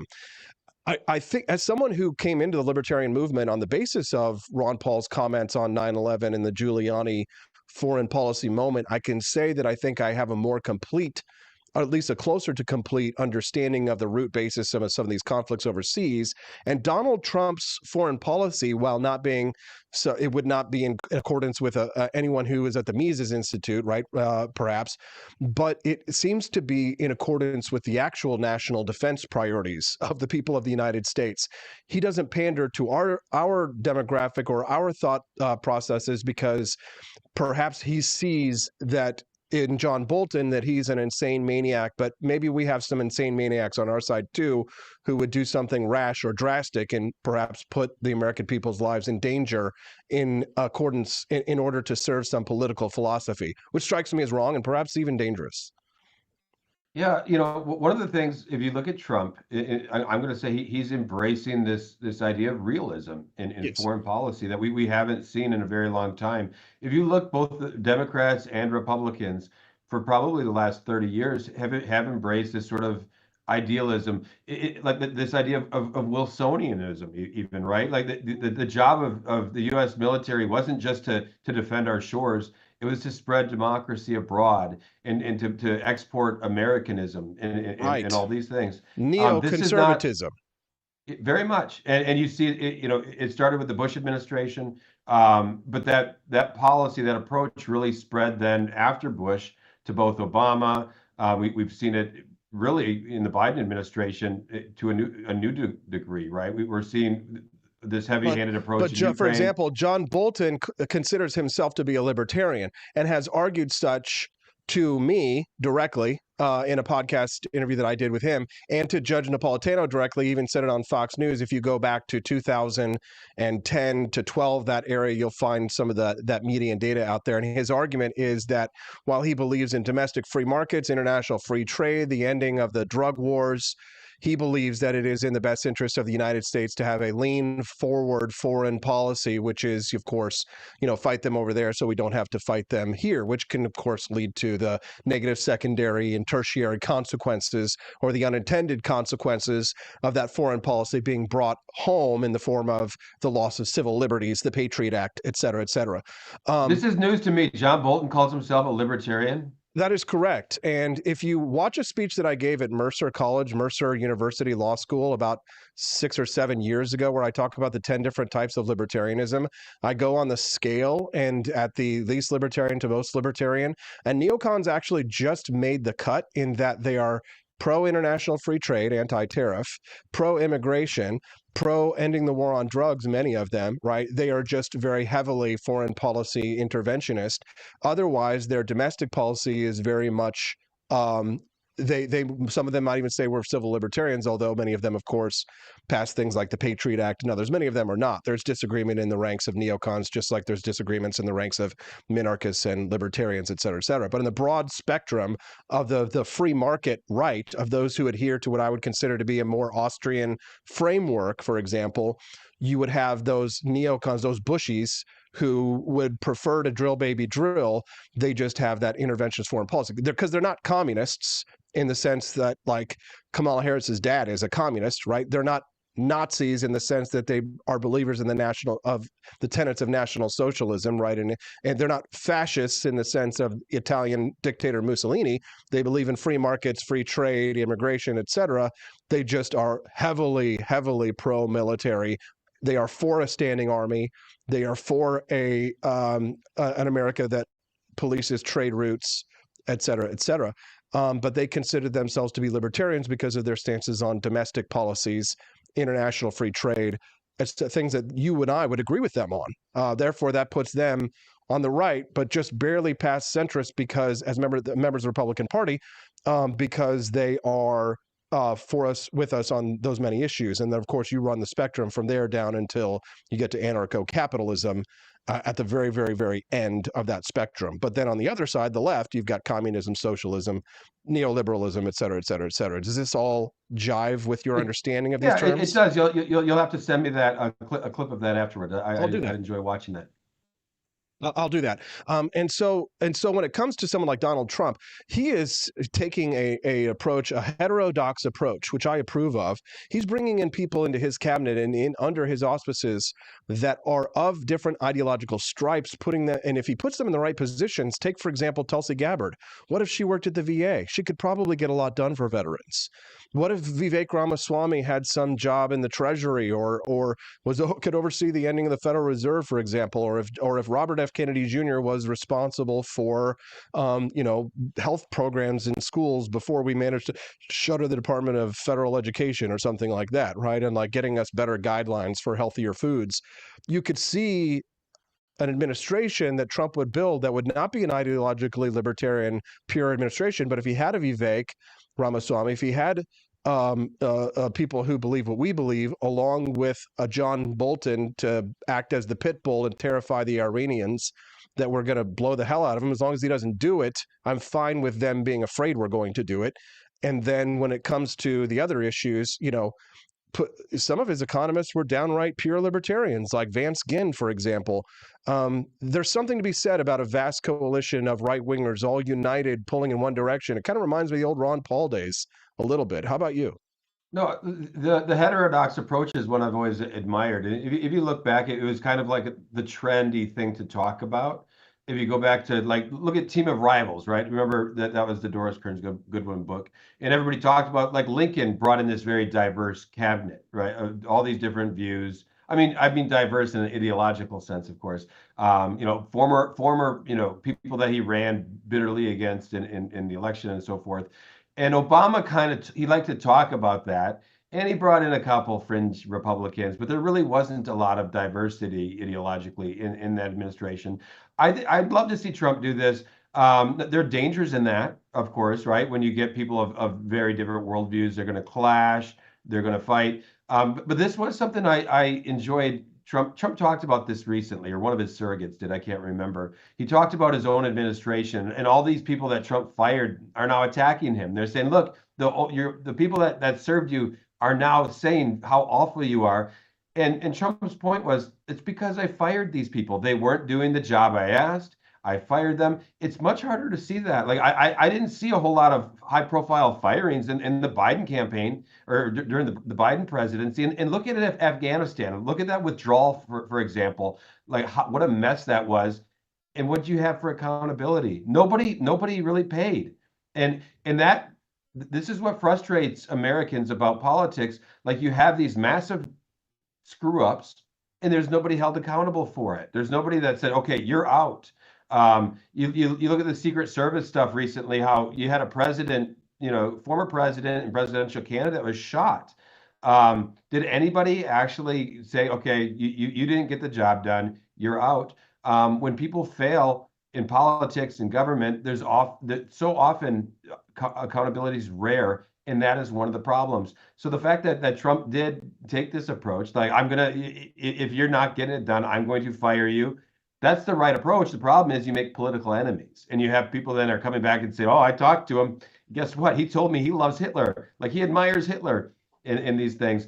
And that's how politics works. Firing people. You know what? In politics, you fire someone, you make an enemy, right? But that's how it's supposed to be. We want accountability in government, and regardless of what they're going to say about you after you fire them. Speaking of making enemies, John, this clip from a comedian who told jokes at Madison Square Garden Trump rally. The Trump campaign is now distancing themselves from these comments. Let's see your reaction. Take a listen. There's a lot going on. Like, I don't know if you guys know this, but there's literally a floating island of garbage in the middle of the ocean right now. Yeah. I think it's called Puerto Rico. Okay. All right. Okay. Puerto Rico. John, now they're all attacking him. Racist, sexist, KKK, misogynist. If Trump loses the Puerto Rico vote, well, I think it's probably over. It's not exactly Pennsylvania. However, people are mad. Your take, John. The Trump campaign is right to say, to be distancing themselves from that. Like, this is the last thing you need in the last leg of a presidential campaign, is to be alienating people, from where they come. I couldn't tell you how many Puerto Ricans are in Pennsylvania or Wisconsin or Michigan. But yeah, it's not a helpful joke. It can't be funny. Like that's it. Make that joke on a Netflix comedy. You don't want that at a presidential rally. Good point. John Miltimore from the American Institute of Economic Research. John, what are you working on these days? Anything you want to share with our audience as we kind of wrap things up? No, we're working on a bunch of white papers right now. We're trying to get up before the end of the year, and I'm not a huge fan of white papers, but some are on some great deep dive topics. So I'll probably be doing a little bit of my less, writing white paper than I normally world. do. But, No, hey, John, we need them. We need you in podcast world, John. I can cross over. I can do podcasts and white paper. You got those beautiful baby blue eyes. I'm sure that's what got you your wife. So you're gonna make me blush now, Austin. John, you're too white. You just turn a little lighter shade of white. We appreciate you very much, John. You can follow you over at Miltimore79 over at X.com. Anything else, John? No, check out my work on the Take by John Miltimore on Substack. That's all I got today. Have a good week, AP. Have a good one, John. Once an immigrant, always an immigrant. Hey, look, instead of a shampoo, she's been brainwashed. Stop it! Stop.com. We'll be right back on the Wake Up America show on the 4 Liberty Network.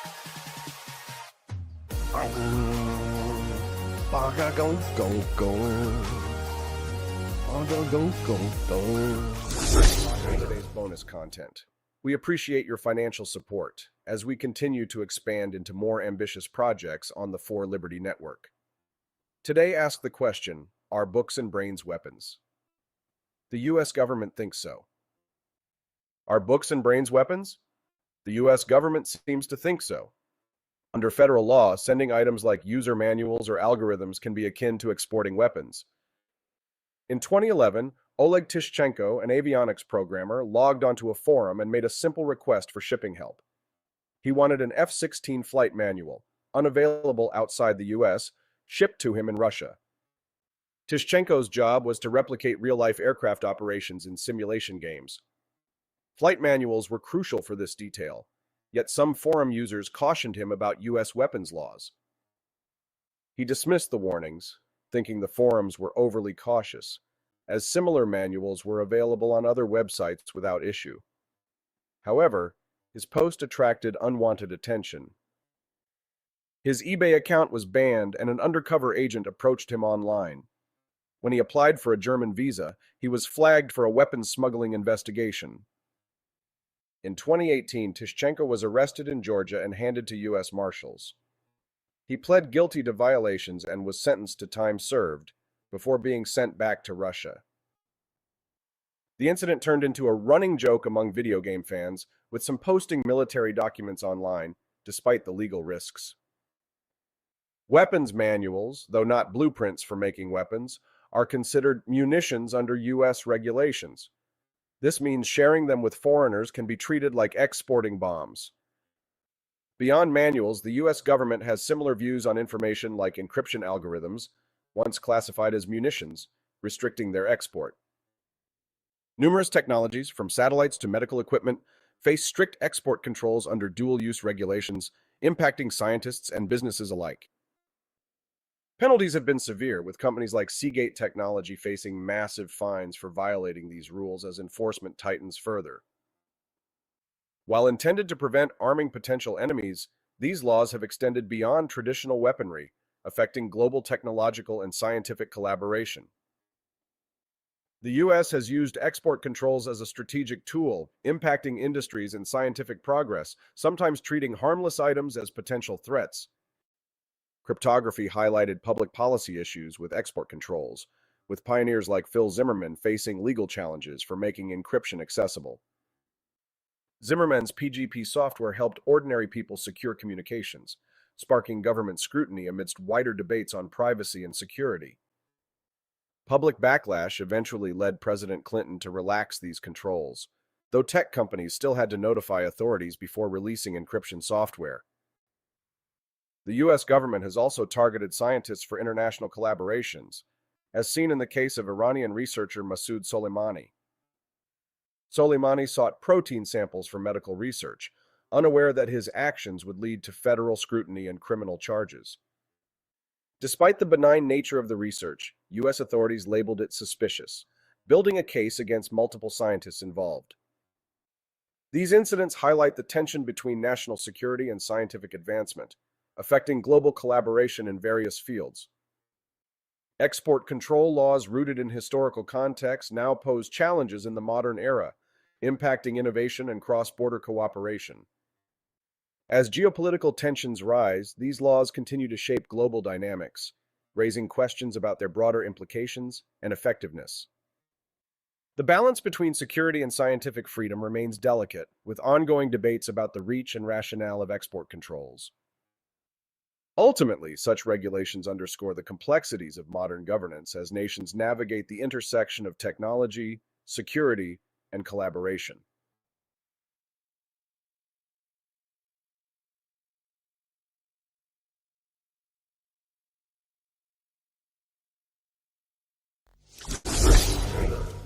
Weeping may endure for a night, but joy cometh in the morning. The path may seem hard, the work may seem heavy, but joy cometh in the morning, and church morning is on its way. Okay, good morning. Morning is on its way. It's morning. Welcome to the Wake Up America show. I'm your Austin Peterson host. We're so glad to have you joining us live. I give it a shits, dropping dollars in the tip jar. We appreciate that. Dollar makes me holly. Dolly makes me holly. No other West Side Story clips found. By the way, West Side Story is a classic rant set. Thank you, I give a shits. I know. What voice was that Kamala Harris was using? I don't know. You know, I was talking a little bit earlier about the rebels being Republicans now. I've been saying that for... The rebels are Republicans now. They're like, you want to be a rebel, you want to be punk rock, you want to buck the system, you're a conservative now. That's how crazy. And then the liberals are now pro silencing criticism. They're pro censorship online. They're talking about regulating free speech and they're regulating the First Amendment. It's bananas to watch. Joe, they come after their political opponent. Well, they I do. got more guys. I always say, I kid, but I'm not kidding. I've been investigated more than Alphonse Capone. He was the meanest of them all. He'd kill you in 2 seconds if he didn't like you, right? I've been under investigation more than Alphonse Capone, only because it's political opponent stuff. And I've won. I won the big case in Florida. I'm winning the other stuff. You win, but you know what they did? They did something that's only done in third world countries. They came after their political opponent. Yes. I could have put crooked Hillary in jail. Well, not only that, but they're weaponizing it by saying that that's what you're going to do once you get in office. Isn't it great? By ignoring what they're doing right now. It's crazy. I heard it. Somebody was defending me today. They said, no, they say that's what you're doing to him. They're going, he's going to put us in jail. He's going to invest. That's what you're doing. That's what you're doing to him. Yeah. It's just, this is the world we live in.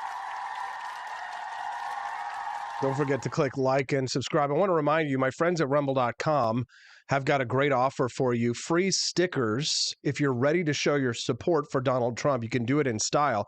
Sticker Mule has a fantastic offer for you. For a limited time, you can get free Trump stickers. That's right, free stickers if you want to decorate your laptop, your car, your office space. High-quality, durable stickers are perfect for making a statement. Here's how it works.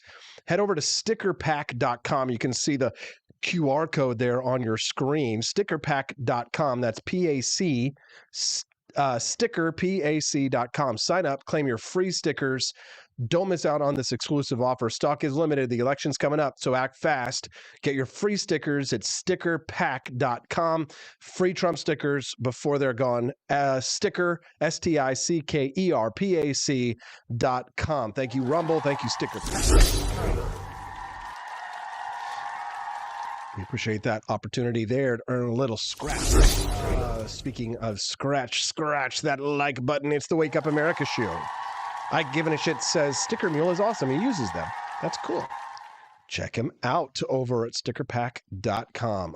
More on the Donald Trump interview. The left has become pro-censorship, pro-silence and criticism, pro-cancel culture, pro-lawfare, pro-racism, pro-war, anti-meritocracy, anti-growth, etc., and the party of fat acceptance. Republicans, well, we're going to put you in a fat camp. I love the fact that you guys teamed up. Yeah. And are you completely committed to have him a part of your administration? Oh, I am, but he's talking about Robert F. Kennedy Jr. The only thing I want to be a little careful about with him is the environmental. Because, he doesn't like oil. I love oil and gas. I think, just keep him out of that. To fire. Just keep him out of that. Exactly. This is what you got to do. He's building a team of Avengers. Everybody has their strengths and weaknesses. Don't put Robert F. Kennedy Jr. somewhere where he could put his old socialist ideas and go after our blessed, precious oil system here in the United States, because we need to drill, baby, drill. That is the right strategy. But put the fat people in camps. So I'm going to sort of keep him out of a little. I said, focus on health. Focus. Yeah, yes. You can do whatever you want. But I got to be a little bit careful with the liquid gold, Good stuff. Good stuff, Trump. Yes. Liquid gold. Are we having fun yet here on the Wake Up America show? God, there's so many different ways to go on this one. I just slow down. I was shocked when John Miltimore, when he brought up President McKinley and tariffs. I was equally shocked when he started waxing poetic about Robert E. Lee and Abraham Lincoln. But before you get freaked out, just take a listen to his words. The details there, little tiny, everything the way it was, a little tiny picture of Tad. He's talking about the Lincoln bedroom. Who he lost, and it was that devastating. Abraham lost. And he was, he was look, he was in a war. He was having a hard time because he couldn't beat Robert E. Lee. Robert E. Lee won like 13 battles in a row, and he was getting like a phobia, like a fighter. You know a lot about the fight stuff, but like he was going through the Civil War there.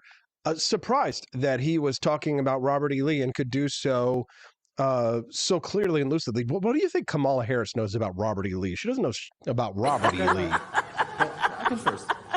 Again, surprised by the president's historical knowledge on these deep conservative Republican discussions and topics and historic topics. like yours. And then this was interesting to me, unrelated to that matter, but Donald Trump talking about his son Barron, who's become really popular online. Like yours. So I have a son who's very smart and tall, Barron, right? And he knows all about you. He knows about guys I never heard of. He said, Dad, you don't know how big they are. They're big. You know, he told me how big. I said, who the hell is he? Like Ross. I did. He said, Dad, he's a great guy. I mean, guys that are doing, it's a whole new world out there. It's a different world. And but, you know, I'm on TikTok. So this is a discussion about the new media and the impact of podcasts over the mainstream media. His son Barron is advising him. TikTok now. Congratulations. And I've done really well. No, but you know the crazy, have you seen the numbers? Billions of hits. It's crazy. I'm sure. TikTok's a wild application. And I've gone up 30 points. A Republican is always down 30 with young people. I'm plus 30. And I'm on TikTok. I think it's had a huge impact. Young people are rejecting a lot of this woke bullshit. Yeah, young people are tired of being yelled at and scolded. See, he's also, just remember, candidly, Trump has always been against the TikTok ban. And if he wins and gets a lot of young people's support, it might have something to do with that. Fascinatingly enough, thank you to Cecilia for your Rumble Rant donation. We're getting towards the end of the show, and I am going to fill you guys in on all the exciting details of the sort of behind-the-scenes stuff that's going on here over at For Liberty Network. I can barely keep up with all of the text messages and all the exciting things that are happening this morning on the Wake Up America show. If you've been enjoying the show today, Buck's Nasty went and got himself some Afuera stickers and Jeffersonian Java. Yeah. Imagine making coffee and helping to support the next phase of the revolution. Remember when the British threw the tea in the harbor and coffee was kind of the patriotic American drink? It still is. And only forlibertyshop.com has my founding flavors coffee.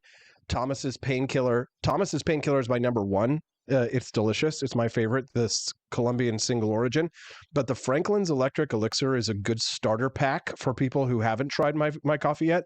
I'm showing you and showcasing this week my top favorites from the Founding Flavors collection. Madisonian Morning is my favorite light roast. Thomas's Painkiller is my favorite medium roast. But Franklin's Electric Elixir is also very special, and you can get it only at forlibertyshop.com. It is premium coffee. It has premium flavor. If you do not drink premium coffee, maybe you've never had it. This is the one that you want to try. It will spoil you. I promise it will spoil you on other coffees. But again, you can only find it at forlibertyshop.com. Check out our Founding Flavors coffee collection. In a little bit less, in about 10 minutes or so, I'm going to start cluing you in on some of the behind the scenes fun stuff that you're helping to fund with your coffee purchases and your Rumble Rant donations. I think you'll find it quite exciting. They're tired of these people that they think are mentally ill telling them what the moral standards of society should be today. And people are upset. There's a big difference now, but even in just a couple of years, I was shaking hands with people. They're young people. The rebels are Republicans now. They're like, you want to be a rebel? You want to be punk rock? Absolutely.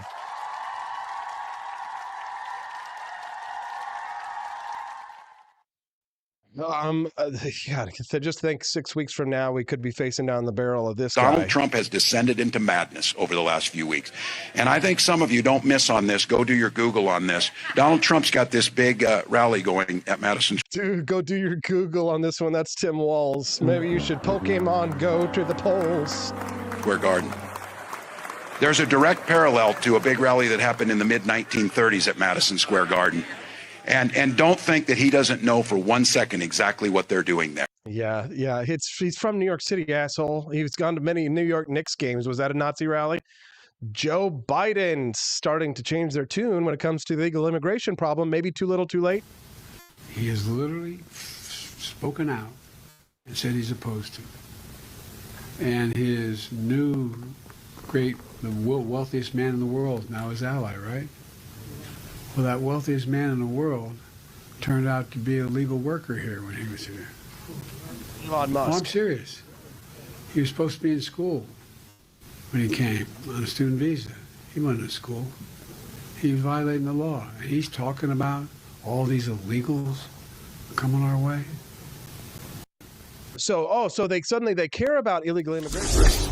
Joe Biden is criticizing Elon Musk for how he came to the United States on a student visa, and he says that he wasn't in school, and he says that he was working, he was violating the law, and he's talking about all these illegals. Yeah, well, Joe, it's amazing. Isn't that what you guys want? Isn't that what the Democrats want? You want illegals? But when it's Elon Musk, then they don't want those immigrants. They don't want Cubans coming from Cuba, the anti-communists coming here to the United States. They don't want them coming here because then the Cubans might vote Republican, and they do. I heard Miami-Dade is up 15 points. In other news, I found this interesting. In libertarian presidential fundraising history, in 1980, the presidential candidate Clark got $3.2 million and $84.7 million a crash, $1.6 million for Ron Paul in 1988. Andre Maru, $0.9 million, $1.4 million, and $2.2 million for Brown in 96 and 2000. Badnarik, $1.1 million in 2004. Bob Barr, I worked on that campaign, $1.4 million. Gary Johnson in 2012, $2.8 million.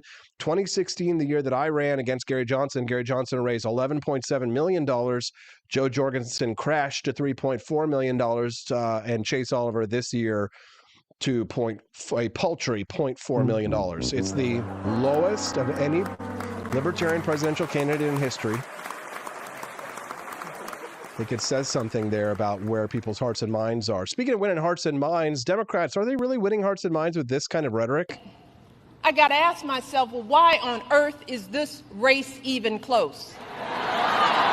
I lay awake at night. Don't say things like that. Oh, that's a bad omen of the future, Michelle. Wondering what in the world is going on.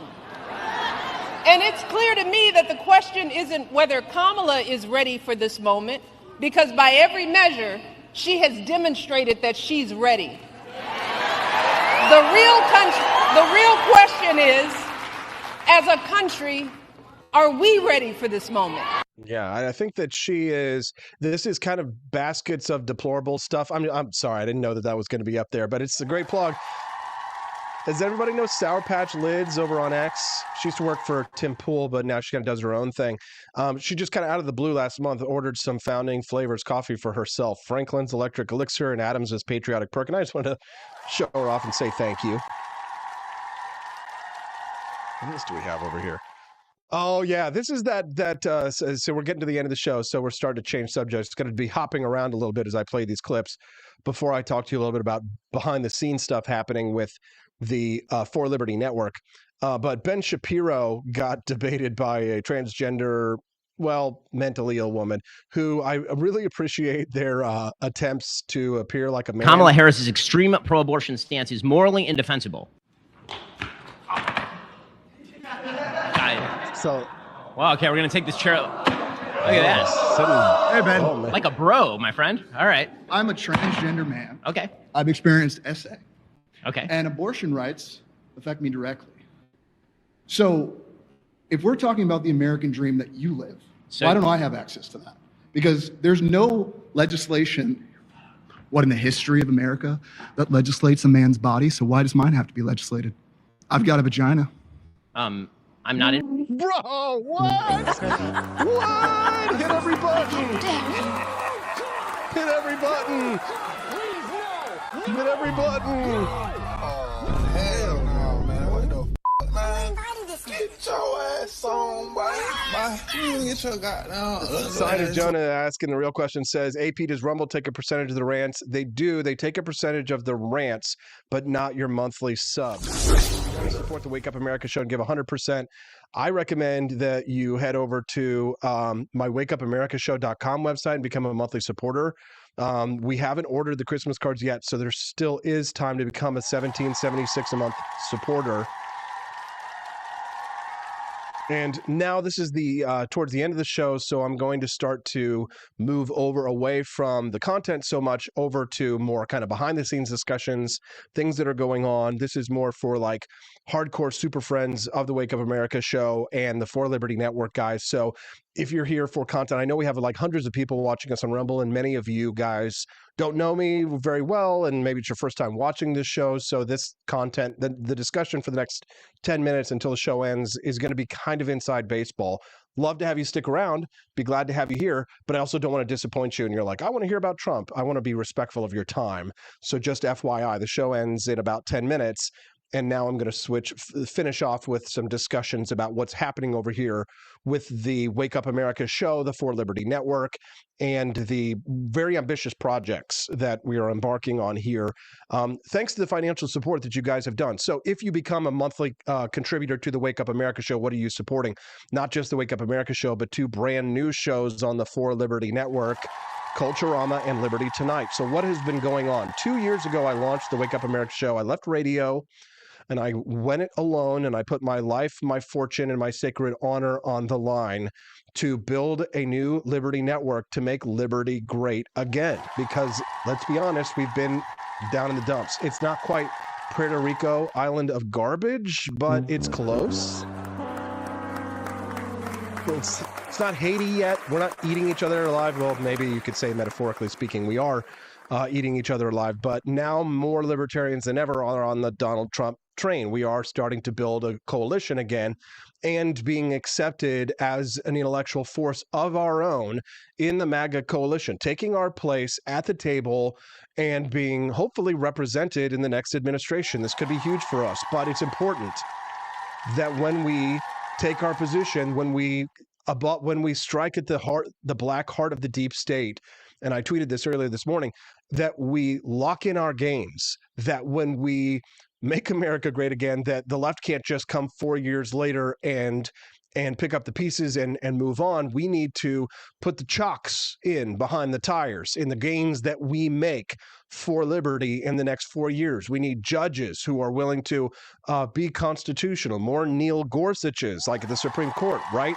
But on the media front, on this front, you may say, oh, well, there's a million libertarians with podcasts. Who do you trust to carry forward the message of liberty in the United States, if not a 2-generation to 20-year plus activist, freedom fighter, me, Austin Peterson, to grow this message and to make liberty great again? Who do you trust to win the hearts and minds, to produce the content that will keep our ideas at the front of people's minds and to hold politicians accountable and to make liberty great again, make Missouri great again, make America great again? I am not a perfect messenger, but I am a damn good one. Thank you, Frank and Beans. So what's going to happen? Well, I'll tell you this. On Saturday, Stephanie and I, this is my next, I'm kind of like excited, but also terrified, right, about the next stage of my adventure, because we've launched the 2 new shows on For Liberty Network. And my hope is that in January, that we'll be in the right position, that I can maybe even add 2 or 3 more new shows to get this to where we're really starting to take over the people's daily lives and the live streams that we produce. A little something for everyone. Culturama, a 1950s retro radioactive themed space girl Daniela Pensac hosted show where they're taking back tomorrow today. Liberty Tonight, hosted by Brian Piotr and the king of all libertarians. That's right. A benevolent monarch, but a dictator nonetheless. Culturama and Liberty Tonight are Tuesdays and Thursdays, and Culturama is from 7 to 9 p.m. Central Time on Tuesdays and Thursdays, and you can find them here at Rumble, rumble.com/Culturama. But after Culturama on Thursday nights, Liberty Tonight from 9 to 11 p.m. Central Time. It's goofs, it's gags, it's fun, it's late night with a Liberty twist, and they're working so hard to bring incredible fun and funny content to brighten your evening. You can drink coffee with me in the morning and a glass of whiskey with them at night. Yeah. Thank you, Bucks Nasty, for your kindness. So there you are, rumble.com/Liberty Tonight. You can see the Liberty Tonight show friends are over in the chat. You can just click on their profile and find their channel. Now, the next phase of the revolution, to grow this libertarian content empire, to build an empire of liberty, as Thomas Jefferson would say, is to finish the Battle of Athens documentary, Bleed American. And we've taken some steps forward to that goal. I'd like to pump out 2 or 3 of these a year, but such as it is, very expensive prospect and time consuming. I needed to generate these perpetual revenue generating machines so that eventually I can take a little time off to devote to this next project, which is to tell the story of a team of American veterans who in 1946, upon returning from World War II, noted that the Cantrell Democratic political machine were stealing their elections. And when those local sheriffs, the corrupt sheriffs, took the ballot boxes into the local jail, those veterans mounted up and grabbed their rifles and laid siege to that jail. This weekend, I went and found a location that may be a perfect jail for us to film that battle scene, to tell the story of stolen elections and the Second Amendment here in the United States. It is the tale of the McMinn County War, that Battle of Athens. And who can tell it better than the Second Amendment defender, AP? That's me. Do you want to be a part of it? Do you know anyone who would help to make it happen? I will be offering points to those who wish to invest. Just FYI, it will be an expensive venture. Not everyone can contribute $5,000, $10,000, $15,000 to invest and to buy into a project that will be, in the end, fairly massive. We do already have all of the footage from Athens, Tennessee. Now we've got to go film the fight scene, and that will be logistically very expensive, very time-consuming, and very difficult, but it needs to be done because people need to hear this story about election integrity and the Second Amendment here in the United States. When is it time to grab the rifles and for the Tree of Liberty to be watered? We will tell that tale of the Battle of Athens, the McMinn County War, and we will do it based on the crowdfunding, the donations that people like you are giving through your Rumble rants, your monthly contributions. They add up. There may be only 793 on Rumble. There may be 1,000 or 2,000 over on X. But if you're a committed American patriot and you want to commit to help me to tell that story, then become a monthly sustaining member today, right now. WakeUpAmericaShow.com/support. If that is out of your budget range to do something like that monthly, I totally understand. Maybe you like our coffee offerings. You can go to forlibertyshop.com, and every purchase, the margins on those are, I will admit, are very minimal, but it does help. You can become a monthly subscriber to the coffee club as well and have that delivered to your front door every 2 weeks, like Will down in Springfield, every month, like Joni Rankin, and many others. That's another way to support the show and get something back if you just give us your coffee budget. But I recommend you become a monthly subscriber. Today, you'll get the Peterson coffee. You'll get the Christmas cards.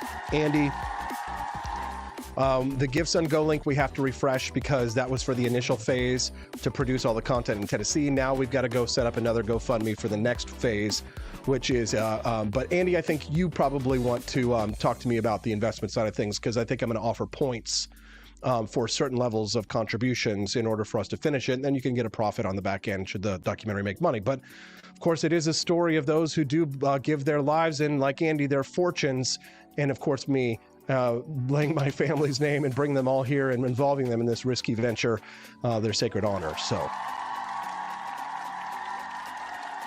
let's fight for liberty. Let's fight for freedom. Let's fight for economic freedom and for personal liberty. I'm Austin Peterson. It's the Wake Up America show. Thank you for watching. Thank you for participating. And even if you can't contribute financially or purchase products, clicking like, commenting, sharing us with your friends, those things, they matter. They add up. You may think it doesn't, but when you click the like and when you click the follow, it helps the freedom fighting family here, American patriots, to continue our battle. Thank you for everything. Thank you, Cecilia, Liberty Tonight Show, Dad Bod Baboon, Quest Fanning, Sign of Jonah, Andy Opperman, Frankenbeans, Kermode Bear, Amy J.E. She's a Grant's Army. Bucks Nasty.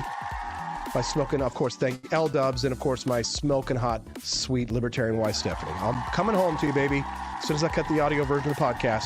for the over-the-road truckers who like to listen to the show later. Have a great day, guys. We'll see you tomorrow here on the Wake Up America show on the 4 Liberty Network.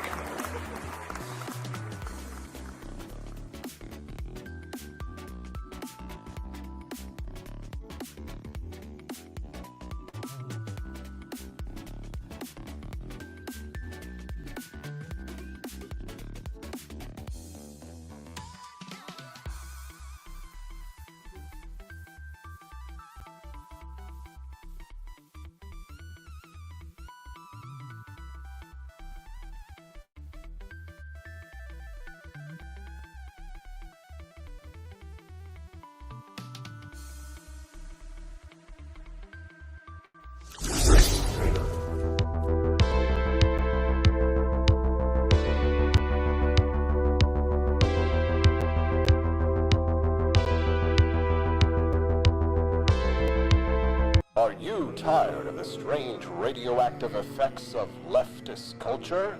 Do you ever wonder what happened to good old-fashioned American values? Well, fear no more, because there's a new force fighting back against the cultural rot of today. Introducing Culturama, a right-of-center talk show that's taking back the future today. Hosted by none other than blonde bombshell herself, Daniela Pensack. She's not just talking, she's taking culture back. With sharp takes, brilliant guests, and a few surprises along the way. Tune in to the live video podcast twice a week, because the future doesn't have to be weird. It can be Culturama.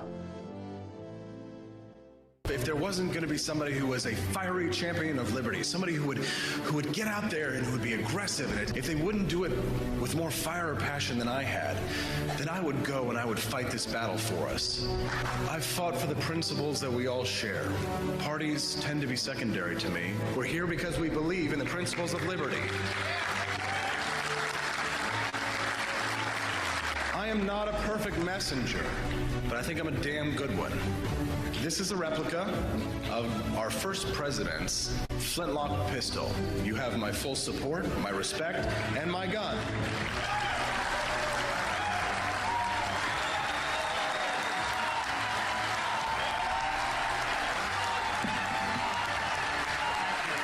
I think that at the heart of my philosophy is much more libertarianism than well, that's the fashionable word these days, I guess. A conservative is no longer just that. He's a libertarian and always has been.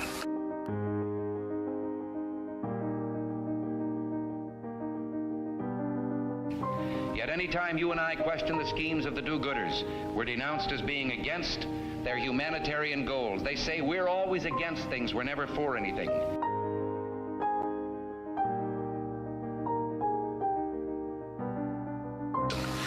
What is fascism? Fascism is private ownership, private enterprise, but total government control and regulation.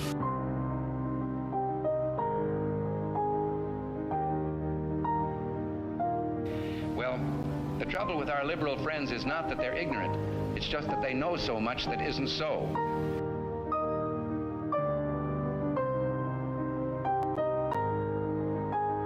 If we lose freedom here, there's no place to escape to. This is the last stand on earth.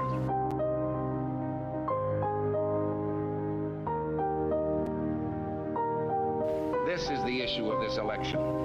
Whether we believe in our capacity for self-government or whether we abandon the American Revolution and confess that a little intellectual elite in a far distant capital can plan our lives for us better than we can plan them ourselves.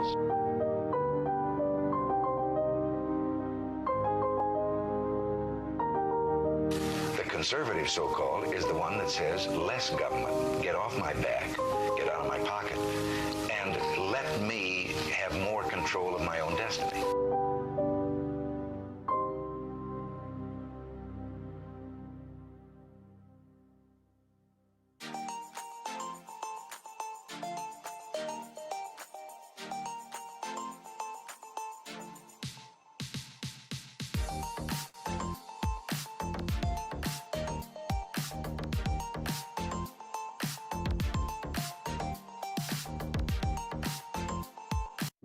Do you hate the deep state? Do you reject the Antichrist in all his ways? Do you believe that aliens controlled LBJ to assassinate John F. Kennedy? Did you know that the shot can put chemicals in you that will make you more sensitive to 5G? Do you love America? Do you want more freedom? Do you like smoking hot red-headed libertarians? Then the AP for Liberty shop is for you! Check out all the awesome new merch and have a happy new year! Fight the deep state, reject the Antichrist! Visit AP for Liberty shop and get your patriotic merchandise now, or the deep state wins!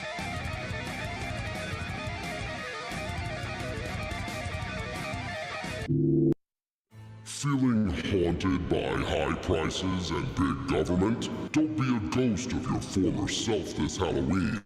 We've got shirts that'll keep the ghouls and the government off your back. Inflation's scarier than any haunted house, but hey, why not turn it into a costume? Or how about our spooky government shirt? Guaranteed to spook anyone who's afraid of too much power. But if you're feeling real edgy, nothing says Halloween like our Michael Myers No Lives Matter shirt. Cause when it comes to big government, we all get slashed. At 4libertyshop.com, we believe in freedom, not fear. So grab your libertarian Halloween gear before the government takes an extra bite out of your wallet. Or your candy. 4libertyshop.com. Let's make Halloween tax-free.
Hello, this is Barack Obama, and let me tell you why Austin Peterson stinks, and you should never pay attention to anything that he has to say. First of all, he's a libertarian, and we all know libertarians are idiots. They don't realize how important government is to every